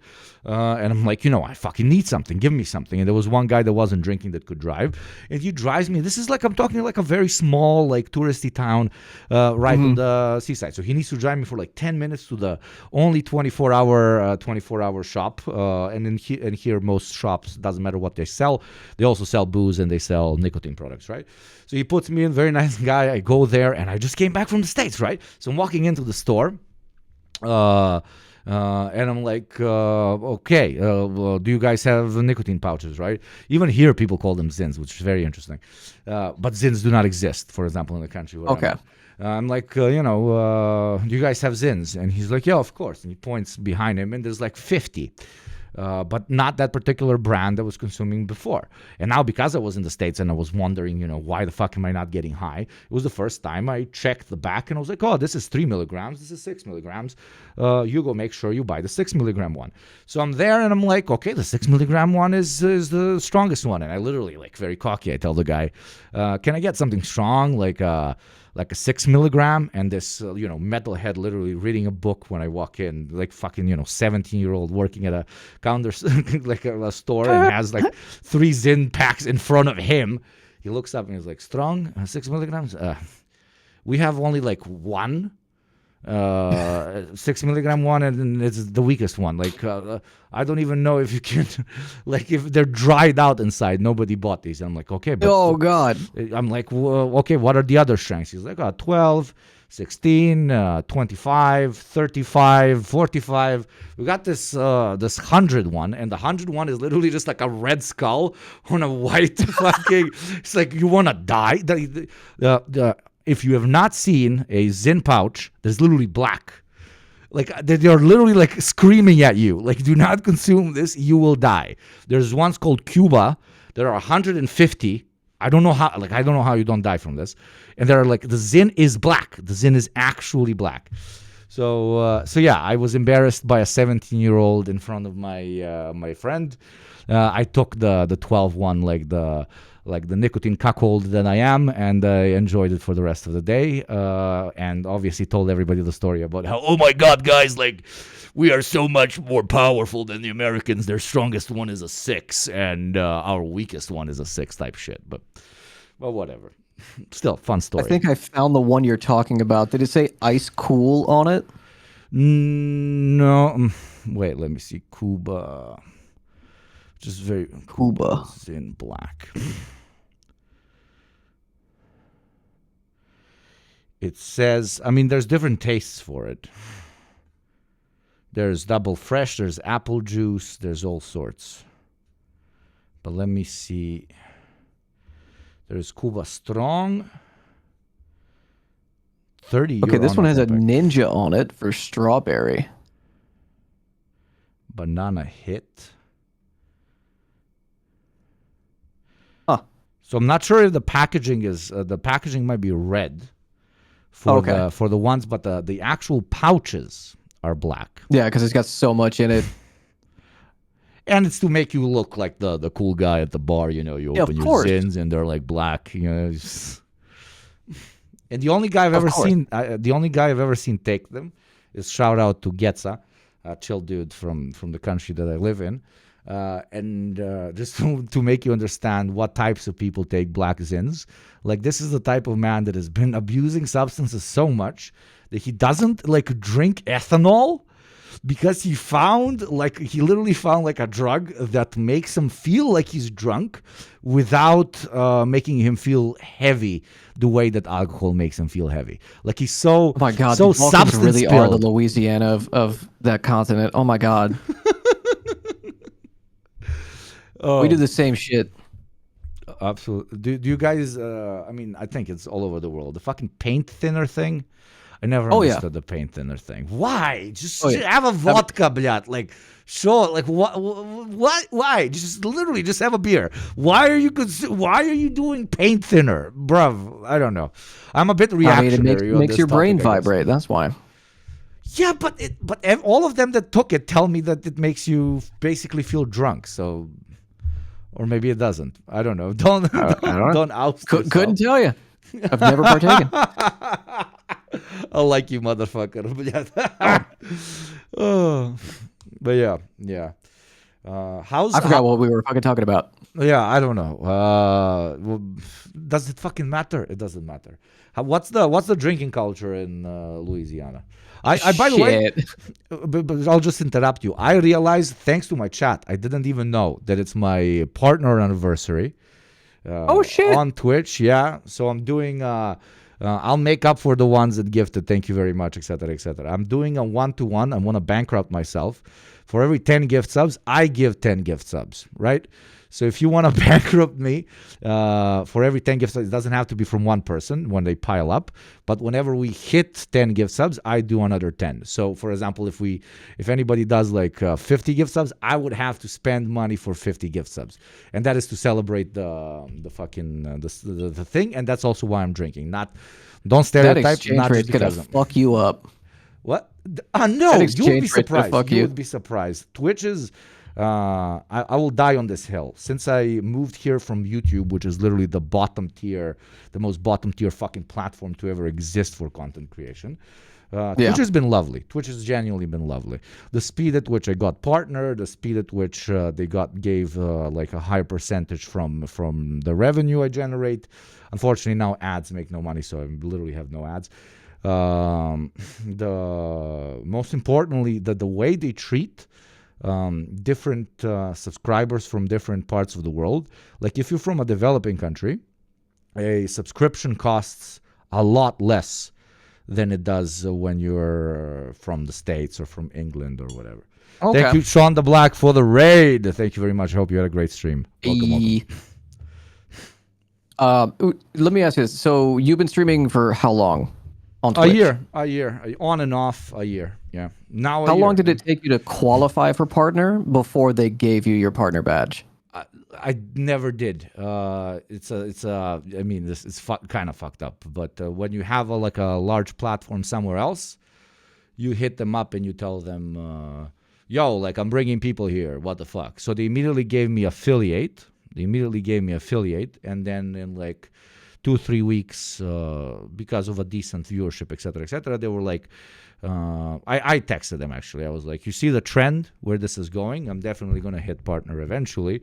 So like, give it to me faster. And they gave it. Well, damn. See, I was streaming for like almost a year and a half because I didn't have any platform. I didn't have any audience. That is so impressive, bro. That is so much more impressive. You fucking raw dogged it hard. I mean, I've just been very lucky. So when I qualified for partner, it took a year. Motherfucker doesn't want to accept he's smart. Piece of shit. Now I don't like you. Sorry, I'm getting drunk and being moronic. Look, I follow this principle.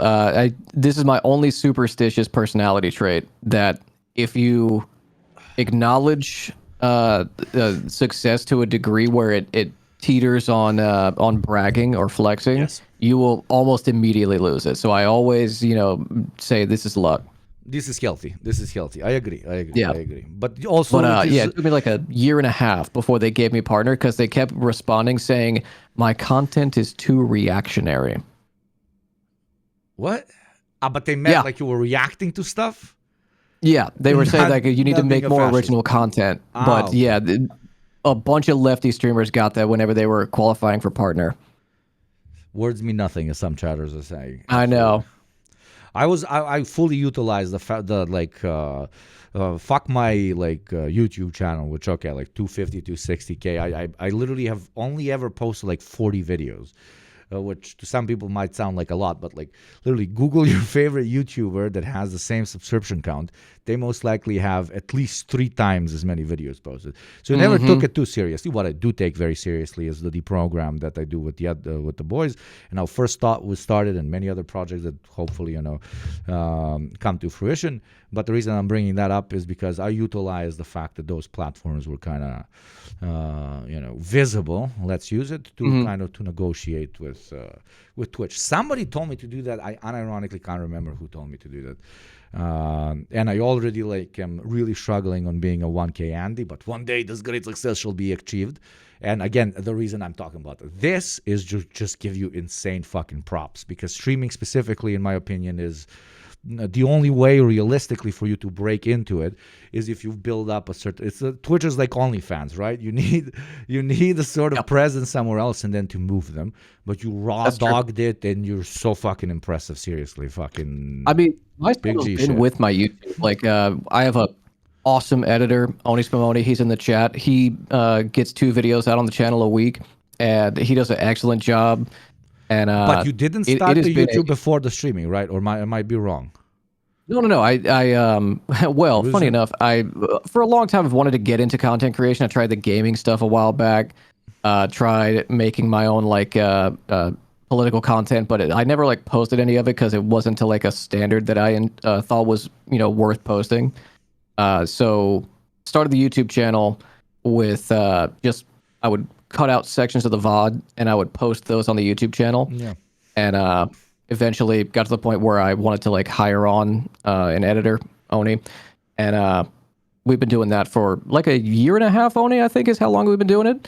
And getting that growth is not easy. It's always the drama farming stuff that peaks the most. I'll get, 3,000-4,000 views on Ethan Klein said what kind of video, and then the rest of it will be coverage from the actual stream, and those will perform okay for the size of the channel, but won't bring in thousands of subscribers. Leftist content's not easy.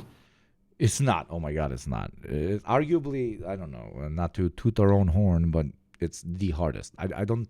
I can't imagine a type of content unless it's something really, really niche. Like, I review toasters. Look at this toaster from Smeg from 1988.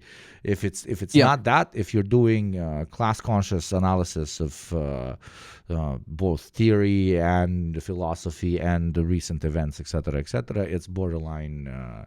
There's no way to make a living from it unless you are lucky enough to kind of properly monetize it. And when you do properly monetize it, it continuously just feeds back into the machine so that you can keep this thing afloat. Yeah. I mean, right-wing content, they're all collaborating. They're all because they have financial backers and they have the ability to build out sets, even if it's for a 2-3 episode series that they do. They have that backing to see how these things perform. I don't know if you came across it, but there was a kind of heat map of YouTube political content or online political content that showed who takes up the most oxygen, and it's predominantly right wing. One of the biggest quote unquote left wing the spaces in it was Trevor Noah, who even among content creators who do politics, he's where is he? I've not seen anything from Trevor Noah in months. I haven't seen anything. And there's TYT, Majority Report, Pod Johns, Hassan, and Jon Stewart. And that's it. Absolutely. I made a whole video back in the day on the history of I focused on PragerU and I focused on the Daily Wire.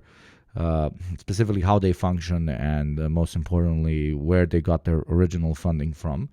And it's just they operate on a completely different fucking level. We're talking about a completely different universe. Daily Wire, the last reported revenue stream, I believe it was from 2022. It's probably triple that now. Revenue was $100 million. Jesus, that's all from ad reads too. Yeah. And let's compare that to some somebody sizable that can be compared to the Daily Wire, like Hassan. And Hassan, God bless, and absolutely deserves every single cent he makes, and he makes a very decent amount of money. But we're probably talking what, 3-4 mil a year. Compare that to 100, or maybe even like at this point, like 200-300 mil that they obviously not only make from. Sure, they make a big piece of it from ad reads, et cetera, but also from just donors that obviously they do not report as revenue. There's probably like a shit ton of fucking tax evasion going on there. I don't even want to think about it. But also a lot of money, when you're talking about such a revenue stream, you reinvest it into more projects and more projects and more projects and more projects, and it becomes a massive fucking octopus. The only thing, like if you want to make class-conscious politics, you're quite literally agitating it almost against every single platform that you find yourself on. There's nobody that is going to come and actually give you money. Quite to the contrary, the platforms will try to actively sabotage you because they don't want this type of non-ad friendly shit on it. So it literally, like, it comes back down to people like the lovely subscribers that support both you and me and everybody else, patrons, etc. And even with that, and even with people with very large platforms, when it becomes very sizable, it is like fucking peanuts. It is fucking peanuts compared to the likes of Ben Shapiro, Candace Owens, etc. Like those people, like they're corporations. Like that's like insane money. We're talking I can buy a mansion every month type of money. Because like Dave Rubin was getting checks from Russia, and I'm like, Dave Rubin is a joke amongst the right, and he's still getting massive paychecks. Yeah, absolutely. This actually brings me to something. I was talking with my chat, and however much time you have, like, don't make me keep you up. I have this theory. I kind of like to myself call it my theory of online agitprop. When I was in college, I was writing my final thesis on online political radicalization. And that's really nice. This was like during like the peak IDW, like Sam Harris, early Ben Shapiro, Steven Crowder, like that era. So the landscape is different now. But the online left didn't even exist basically back then. Yeah, I mean, it was still pretty fresh. I was kind of going back and forth with my chat yesterday about this because my theory is that right-wing propaganda online, it may grow in its follower count, but it's not growing in that it is convincing people. It's not like radicalizing someone in the way we would think of radicalizing. It is seizing on the algorithm's ability to detect things that you are amenable to. It's that you're watching like a motivational speeches set to Hans Zimmer scores in your car in front of the office while you're like white knuckling going into your job, and then it feeds you, a Dave Goggins, motivational speech. Then it connects you to Joe Rogan, and then it goes from there to, Jordan Peterson and all these people. You are already, because you grow up in a white supremacist, myth of meritocracy, American exceptionalist media environment, that all of these things are instilled in you from birth. It's just latching on to those things, and especially if you are white, if you are a man, if you are straight, will capitalize on those things and just give you vocabulary. It's not justifying anything. It's not explaining anything that is like rooted in like material reality or actual like peer-reviewed data, whatever it is. It's just latching onto those things and giving you dialogue options whenever you're talking to people. Like, I don't think it's not like radicalizing people the way that like your content with anything you do independently or with the Deprogram Boys. What you and I do is contextualize. What the right-wing propaganda does is it reaffirms, reinforces, and then gives you talking points. I don't think that the hype around right-wing propaganda and its reach is quite the way that it's being talked about in media. I think it's more of just giving people soothing answers and just things that they can repeat to piss off their cousin at Thanksgiving. Absolutely. And it touches, how do you even put this? Don't be scared of a creator, no matter how large their platform is, that is literally coming out and basically Sieg Heiling and waving the fucking Nazi flag. Because those, while they might attempt to radicalize, etc., are de facto niche. The most dangerous ones, and I completely agree with what you're saying, are the ones. I mean, dude, right-wing content creation, right-wing propaganda, etc., is not looking to accelerate anything. It's not looking to turn you into something that you're already not. It's looking to confirm already present biases in order to contain the status quo to continue for as long as possible. That's Right. the very big difference to, as you put very eloquently, that's the very big difference to what leftist agitators are trying to do. They're trying to present you an idea of a better world that can make this one, completely fade in comparison. Well, right-wingers, the smart ones, the ones that actually believe in the cause, in my opinion, and also, make a lot of money from the grind, hyper-focus on just keeping the status quo as possible. So the game is, what I'm saying and agreeing with you is, the game is completely different. We are trying to make you understand that change is necessary. They are not trying to pitch you most of them, the smart ones, are not trying to pitch you a more radical version of what is the status quo now. The only thing they're pitching continuously is for the status quo to remain the way it is. So, as you said, giving me talking points, reaffirming my biases, etc., etc. That's the grind for them. The grind for them is to think that everything is okay. And more importantly, first you convince them that everything is okay, and number two, you convince them that they have to violently and even physically fight against those who tell them it's not okay, because if they come, the communists, etc., anarchists and so on, they will ruin the small vestiges of normality that you have left. I like what someone in chat said just now, that kind of reaffirms what we were saying. It's not radicalization if the propaganda just exists to reaffirm your starting position. Yeah. But this begs the question of, a radical position is just one. It's an apolitical descriptor. It's just one where you want change. You want big changes in whatever structure it is. Whether it's to maintain old structures, but to just cement them further. Whether it's regressing back to 1950s Jim Crow era, whatever it is, czarist or feudalist, it doesn't matter.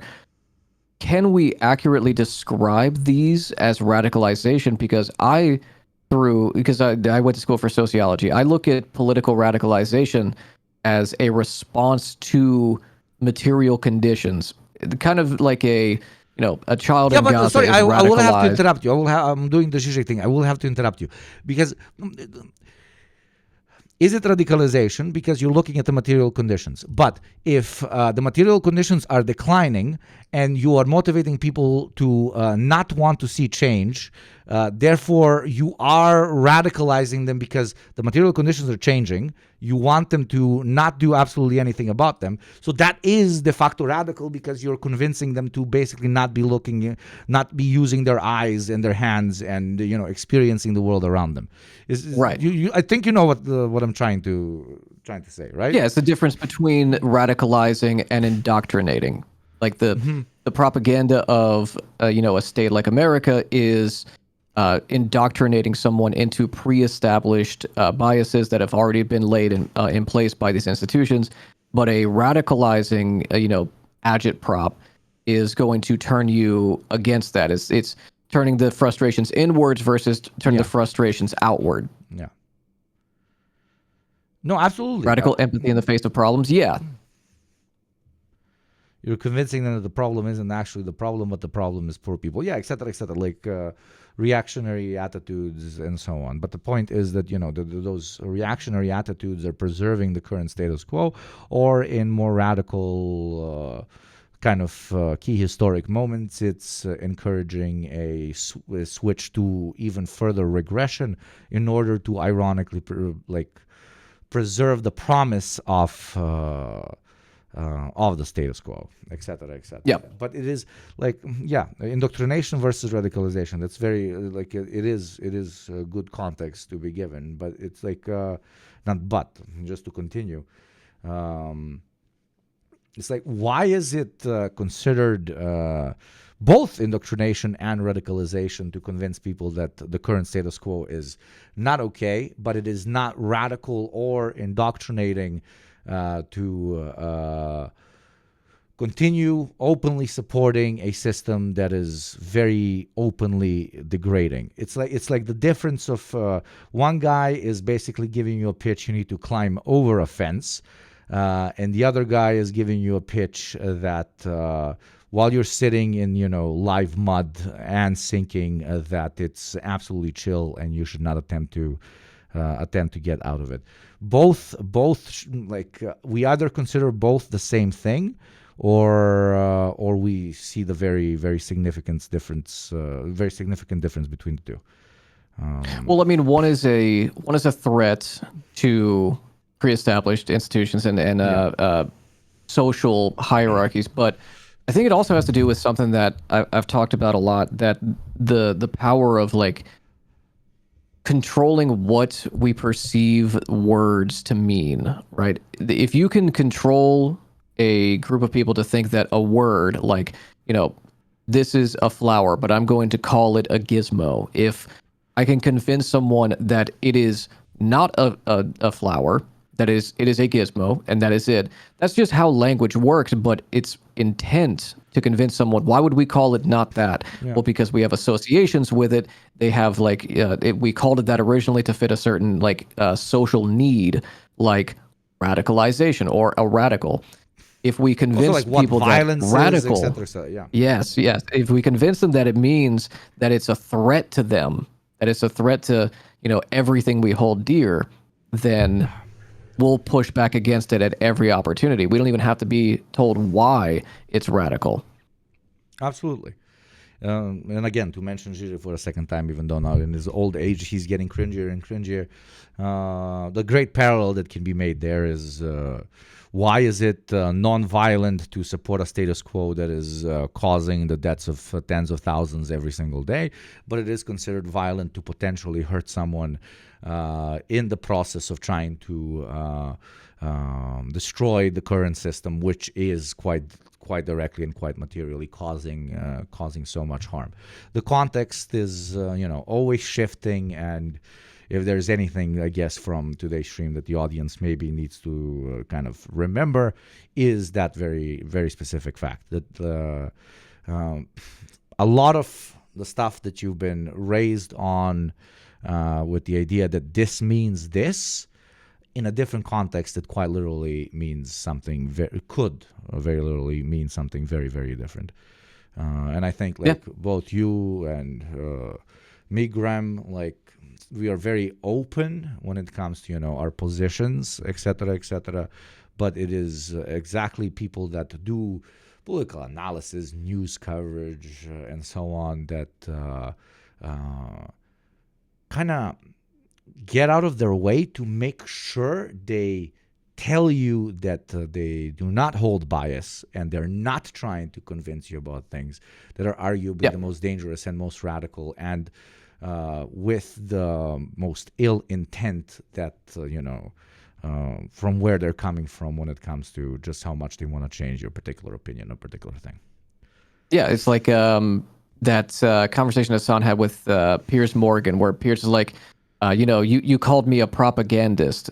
Piers was saying, it's like, well, I'm a propagandist too. Like, I'm not afraid of that label. Yeah. Like, it goes back to, the words having dominion over people. Well, propagandist, whoa, that's scary. They're trying to brainwash you. It's like, no, it's just disseminating information. That's all it is. Just one information is to lull you into apathy, and one is to try and activate you into action. I mean, whatever the outcome is, both of them have a strategy. But yeah, I'm glad that you agreed on it, because yesterday I was having trouble kind of articulating what I was trying to get across. So glad that someone else agrees with my theory. Oh no, of course. Chat is dumb, and the streamer is always a smart one, and you guys don't know anything that you're talking about.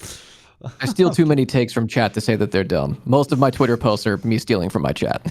No, dude, you gotta create a relatively toxic relationship to them, because I recognized, especially on the Twitch grind, whenever you give too many compliments to chat, they literally just start spamming. No, not me. I'm actually dumb. I'm very fucking stupid. But if you call them stupid, their only reaction is ha ha ha. Yes, me. I am dumb. There is never a violent reaction against calling them dumb, but there is a violent reaction against calling them smart.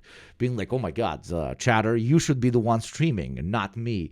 Immediately, at least in my chat, gets like very toxic. Like, oh, shut the fuck up. But when you call them fucking idiots, they're all like, yes, we're little dumb boys. It's very wholesome. I respect the modesty. I see what you're doing. You're trying to keep them from starting their own streams, thinking they could do it. I see what you do. You're trying to corner the market. No, I'm literally telling them do it. By the way, if anybody's here and has not clicked follow on Gremlo's stream from my community, may you have diarrhea for at least 2 months. I think that's TOS. Okay, that's TOS. Okay, come on, give them the same type of pitch about following me. Come on, motherfucker. Come on. Hell yeah, this was awesome. I do have to go run some errands, but this was great. I'm glad that we could link up and do this. Absolutely, and I genuinely think that with different leftist creators, especially on Twitch, we should like basically turn it into a rotation principle. I'm not just talking between the two of us, which I genuinely would really like to do.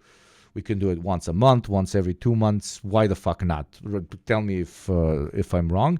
But also not just between the two of us, like just jumping around shows, I think would be very healthy for all individual channels and for the community. And you get a nice little mesh between people, and they end up learning more, et cetera, et cetera. Yeah, it's like I say, they're constantly like gassing each other up. They're promoting each other, and they're building a network. I mean, we should do that too.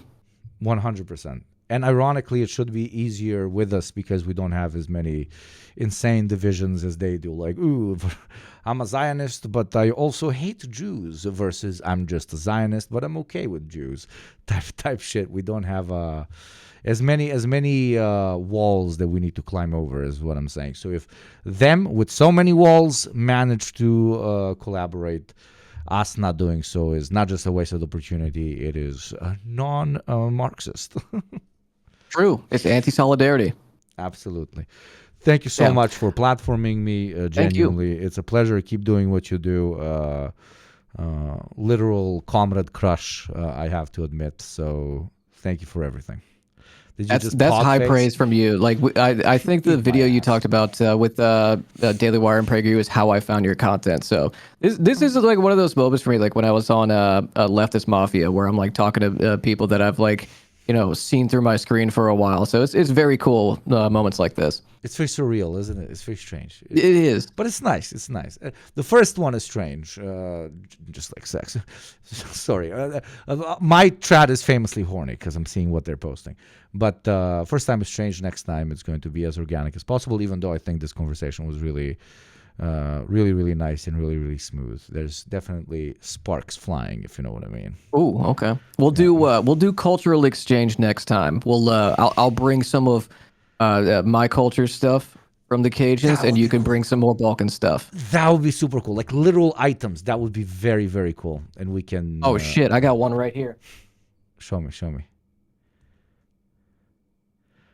Oh, I love it. I love it. New Orleans, brother. I love it. Yeah. Oh, wait. I got one here. I got one here. Wait. Oh, shit. Okay, I have one of those too.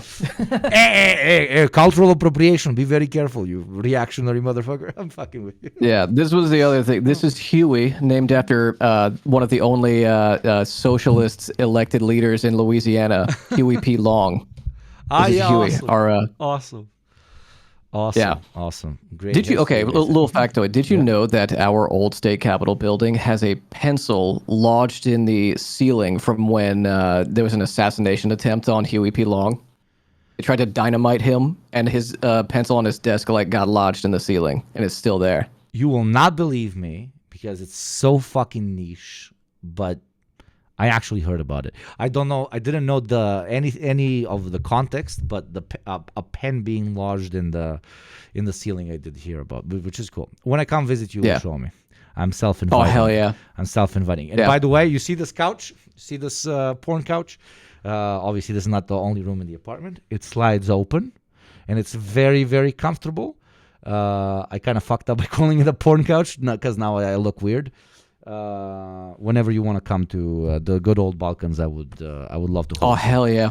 I would love to. I'm going to Japan for my first international travel next month. Nice. So hopefully, if I'm allowed back in the U.S. whenever I'm traveling back, and I know that I can travel internationally, I would definitely love to come out to your neck of the woods. Dude, always the best zins, the best drinks, and the best food. I think. Oh, I'm going find a 12 milligram Zim right now. That's one of the errands. Fucking G. Okay, have a great day. Thank you very much, and Later, much bud. love to your chat. And we'll do this again soon, or I will Absolutely violently spam you. Pretty much, yeah. That's. Oh shit. Okay. Well, Very check your dangerous. DMs by the way. I'm gonna get out of here. Check your DMs in the Discord. Deal. Bye bye. Later. And where I need to kill it here, I need to kill it here and stream. Oh shit. Okay, none of you saw that. None of you fucking saw that. Or maybe you saw that. I don't know if you should. Yeah, don't. I guess don't use that. I didn't know it was gonna open that page. Fucking shit. What the fuck? I can, because the camera now moves because of this shit. Gremlo is such a chill fucking dude, man. I fucking really like that fucking dude. Very, very chill fucking guy. Very smart guy. Very chill. Big respect. Okay. Did you guys enjoy it? Did you guys enjoy it?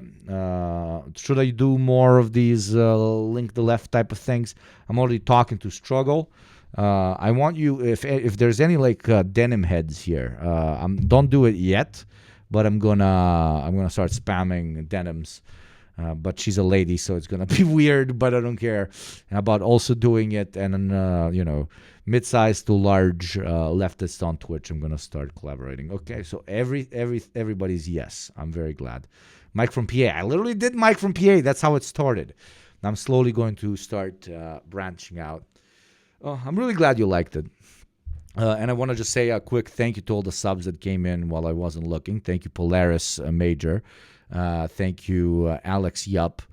Thank you, Dr. Slippy, for the gifty. Thank you, Divio. Thank you, Backfeet Ghost. Thank you, Chuck Dies, for the 10 community, which means I need to give another good old 10 for myself because we are celebrating my partnership, which pretty much means I follow every 10 gift subs with another 10 gift subs. Thank you, Shteez, as well. Very, very kind of you. So we're 5 away from me doing another 10. But yeah, that was really nice. Gramlo is a really smart fucker. Really smart fucker. Go check out his merch, like unironically. It's very good. It's actually very good.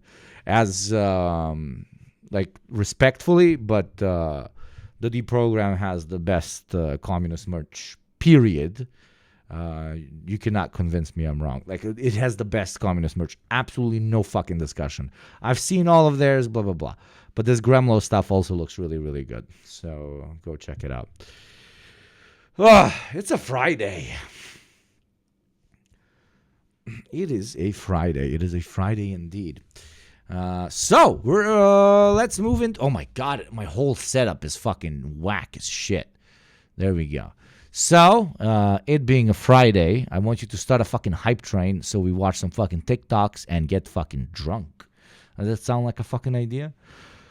Link up with us on when on the D program once a year. We have a deal basically. I have him in a contract. I leave you with some music. I'm gonna go take a quick pee and I'll be right back. Some good Kazakh muzika, Kazakh. It is Friday. You ain't drinking. What are you doing? Bittiten bastard. Sen dispiten zat var yeşkim.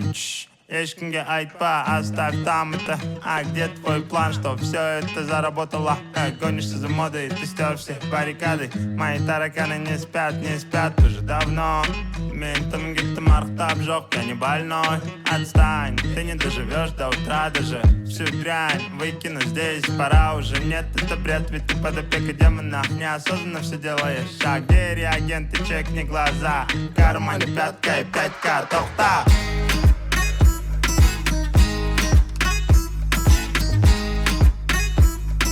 В кармане 5К и 5К, тохта.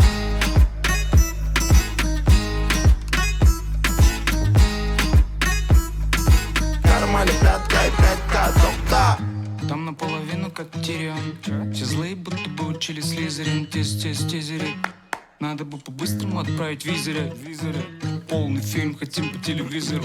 Мало было нам, не хватило тизера. Расписанные планы на стикерах, не презирай. Гризли заморские, робаны под сигарет. Суровые гризли убили конфет. Забыли сентимент, притупили логику. В кармане только 5 на ход ноги. Мы с тобой не просто куча биологии. Мы с тобой довольны, веки под Well, let свинцом. me change the lights to Friday night party lights. Сегодня познакомились. We're just chilling, chat. We're just chilling. I'm too tired of. Oh my god, no. I'm tired of taking myself too serious. What the fuck?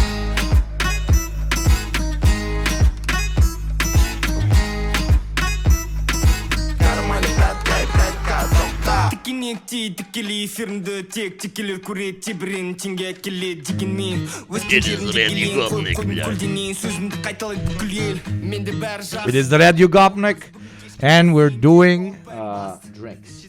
Where's my cup? I left my cup in the other room. Son of a bitch.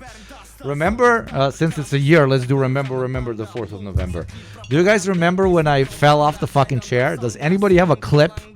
Does anybody have a clip of when I fall off the chair? I want to watch that clip again as a remembrance moment as I fall off the chair again. Cups are for the weak drink from the bottle. I already poured it in a cup, but still. Dude, I finished it. What the fuck? Oh, if anybody tells me I can't drink, I will literally go so fucking toxic head on you. Well, I want to follow you as I'm from Gremlo's chat and I already follow you. No, welcome, my friend. Welcome. Usually we take the show much more seriously because it's my anniversary, I'm basically drinking it up with chat. You know? I miss drunk streaming. I mean, I'm starting it. I'm starting it again, brother. You go with the bisexual lighting. No, dude, this is villain lighting. I'm having villain lighting. This is hardcore villain lighting.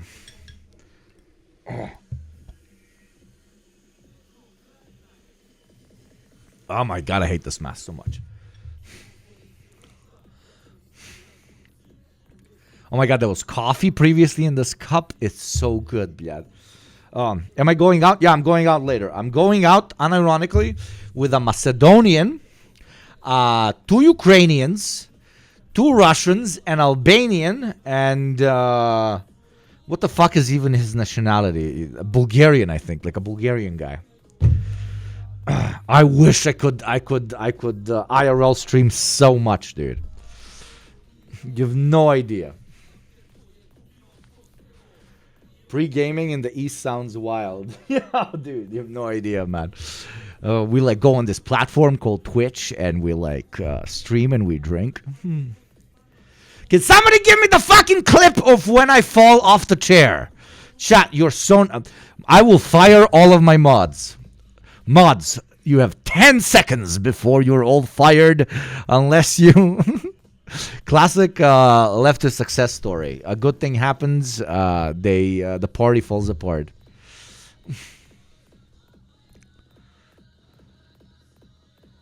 Bro, I need to hear all those accents having one conversation. Oh, dude, yeah, you will be surprised. They all have very decent English. Tell the Albanians you need some pechka. Yeah. Shipsharo. I found it, Toasty. I love you. Oh my god.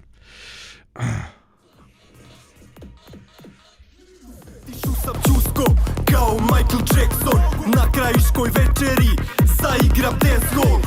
Bele lajne, rakija i jagnje.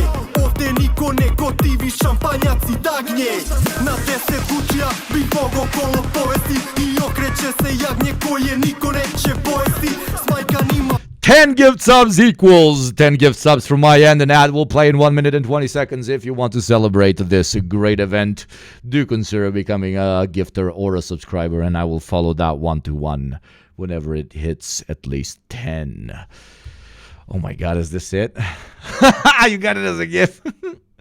Oh, these gifts are available on Discord, by the way. Now you can use them all on Discord because Pandas is absolutely unhinged. This was quite the moment. Look how bare bones my setup is, blad. Look how incredibly bare bones it is. Look at the mask as well. Holy shit. Look how like edgy and bisexual we are now. And look at how disgusting and straight we were back then. What are these ones? What is this? What was I talking about? Why am I so angry, bro? Why so angry? Chill the fuck out, bro. MUVDV, I was there. Yeah, it was a cult moment, bro. It's a calm moment. This is me. Deal with it. Let's be gay together. Dude, this is not some woke fucking channel. I am... don't you know Yugopnik is very famously homophobic and transphobic? Don't you know me, you fuckers? I'm like super fucking... I hate the gays, bro. Oh, wait. This is it. Holy shit. What? Charging.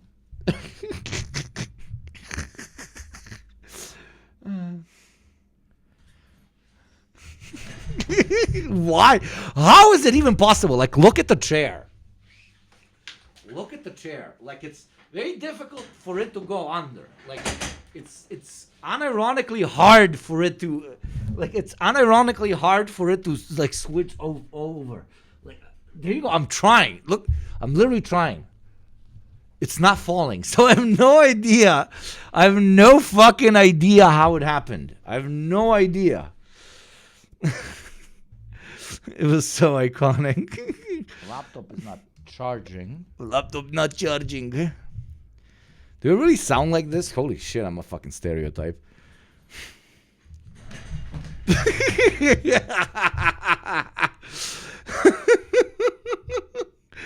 Oh. Yeah. Play the fucking video. Laptop is not charged.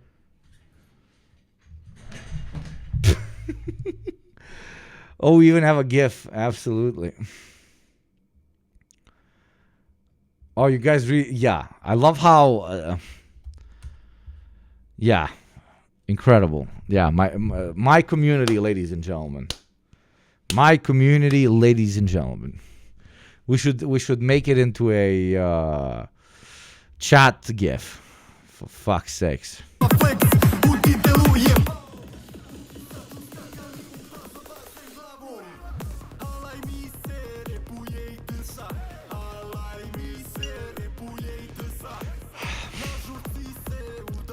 To your health, I'm definitely not drinking this for subscriptions, as Twitch knows. To your health, we're finishing it. Can somebody find like a clip from the beginning of today's stream to see how much this thing had?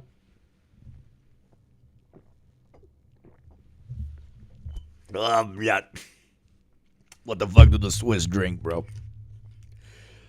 Oh. Gorilla, did you see my question? What was the question? No, I have not. Why did you and the Deprogram Boys blacklist Haz and Jackson? The ICP is genuine. His attempt to build an ML party in the 21st century America. I don't know about Jackson, but Haz started, like, was the original one who started talking shit without, like, we were like, what the fuck? I never blacklisted anything. Even Haz in the absolute beginning, I really fucked with his videos. But then he went on the whole like transphobic and homophobic fucking arc, and I was like, okay, I don't fuck with this anymore. But I wasn't burning absolutely any bridges. That's just lore of how it started. The direction it's going, you know, I don't think needs commenting. Enough has been said. ACP liker. No, like if you watch Haz's stuff in the beginning, it was very decent shit. Like unironically, it was. But then I don't know what sort of twist and direction they went in. I don't understand it.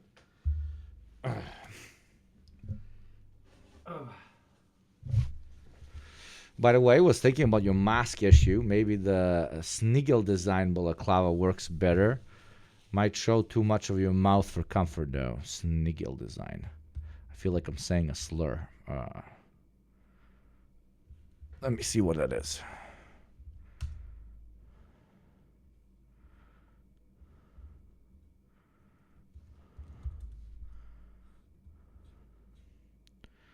I mean, it's the same one like now, my brother. Can you send me a more specific link, my friend?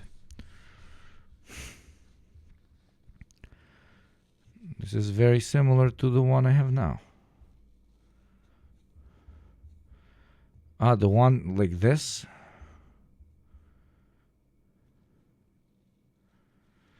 This looks comfortable, but it's gonna look like shit on the stream, though. It's gonna look like shit, though. And I want to show off my beautiful hair. The bottle was a little over half full. Oh, so I drank half a bottle. Motherfuckers. Okay, let me see. Thank you, Steez, very much. Let me do some... So beginning.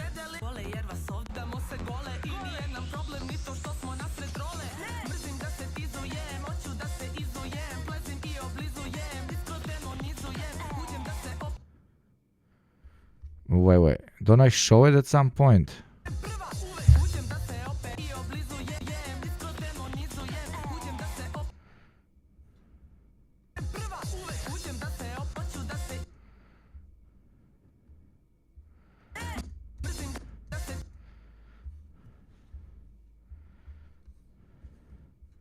Holy shit. Oh, holy shit. What about the good old ski mask? It looks too LARPy, bro. You can get silicone mask bracket of AliExpress so the fabric doesn't press against your face. Okay, that's interesting. Silicone mask bracket. So what, keeps the difference? DM'd you the perfect mask. Let me see. Ah, yes, of course. The famous Ku Klux Klan mask. Thank you, Toasty. Absolutely phenomenal. Let me show it to you, fuckers. This is what my big G top chief of police. This is what my chief of police wants me to wear. Of course, a cop will like this mask. Of course, a cop will like this mask. It's completely. Who is surprised? Exactly 0 people. We don't support that file type. I can't even upload it. Toasty. I thought you Austrians could change, but no. You guys want to see my liked videos list? What is in Yugopnik's liked videos list? Of course, a Yugopnik video. Okay.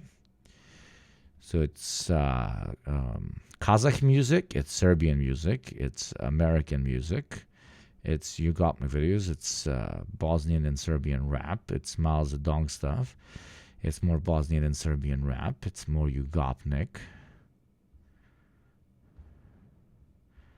Yeah, it's not that surprising, is it? Not that surprising. You know the song KKK Bitch? It's such a good song. Anyways, clips for the first stream. What? I can't open it. Search by clips by that. YugopnikTwitch search. Right. Oh, these are clips from the first day. Oh my god! What the fuck? Wait. Consent. Yes. Search.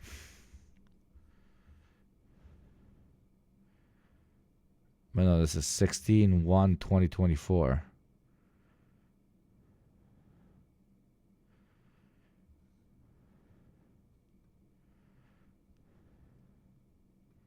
Feel free to send me links or whatever. Balkan me shit. Oh my god. Oh my god, I was so fat. Holy shit.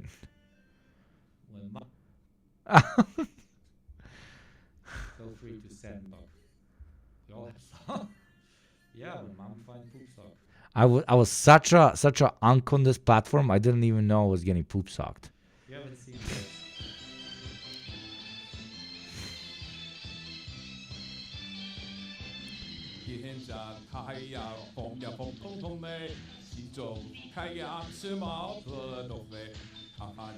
We've grown so much, chat. Holy fucking shit. We've grown so much. Audio was so low as well, right? You don't get like, ah! You don't get jump scares. You go, ah! Jump scares. Not at all.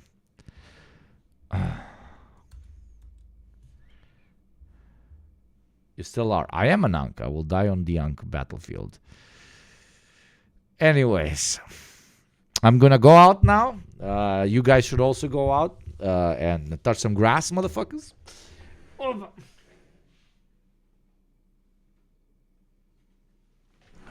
Thank you very much for everything, chat. I love you.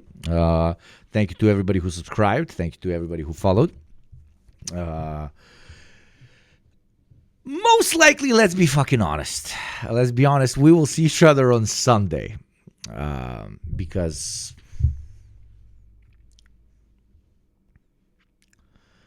why will we see each other on Sunday and not tomorrow?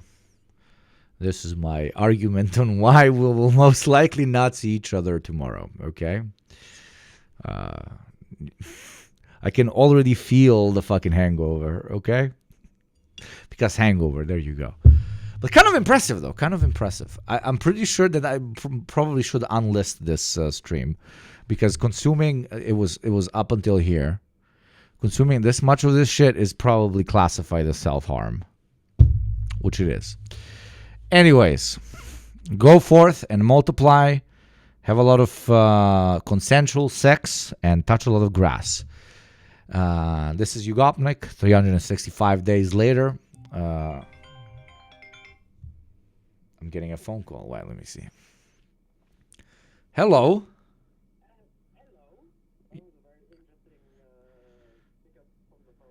Yeah, because I speak the British, the King's English. I sprechen Sie the King English. What? Of course, the King's English. I'm a proud monarchist, brother. Unless when it's a queen, I don't fuck with them women, if you know what I mean. Yes. Thy is finishing a stream, quite literally. And I'm like now talking to you. Yeah. Thou is finishing a stream, yes. I interviewed one of the plebeians from the North American continent, from the plebeian state of Louisiana. Now I will finish it off with our beautiful chatters who actually believe I'm a goddamn Eastern European. Can you believe that shit?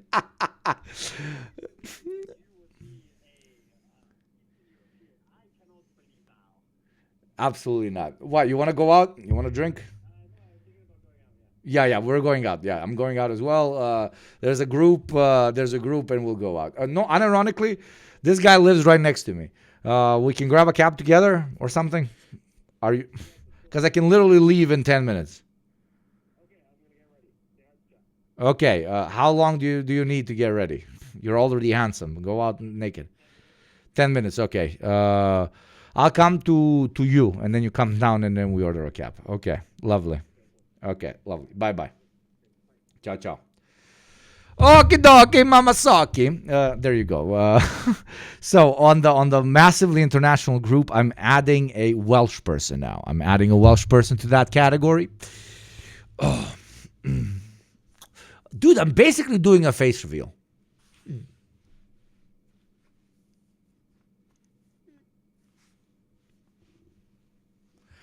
So it doesn't really matter. Thank you guys. I love you. Thank you for everything. I'm horrible. I suck. You guys are the best. Everything. I'm going to go hang out with some Welsh, Russians, and Albanians. You guys go touch some grass as well and get some consensual sex. It's pretty nice. No raids today because why the fuck? I love you. Thank you.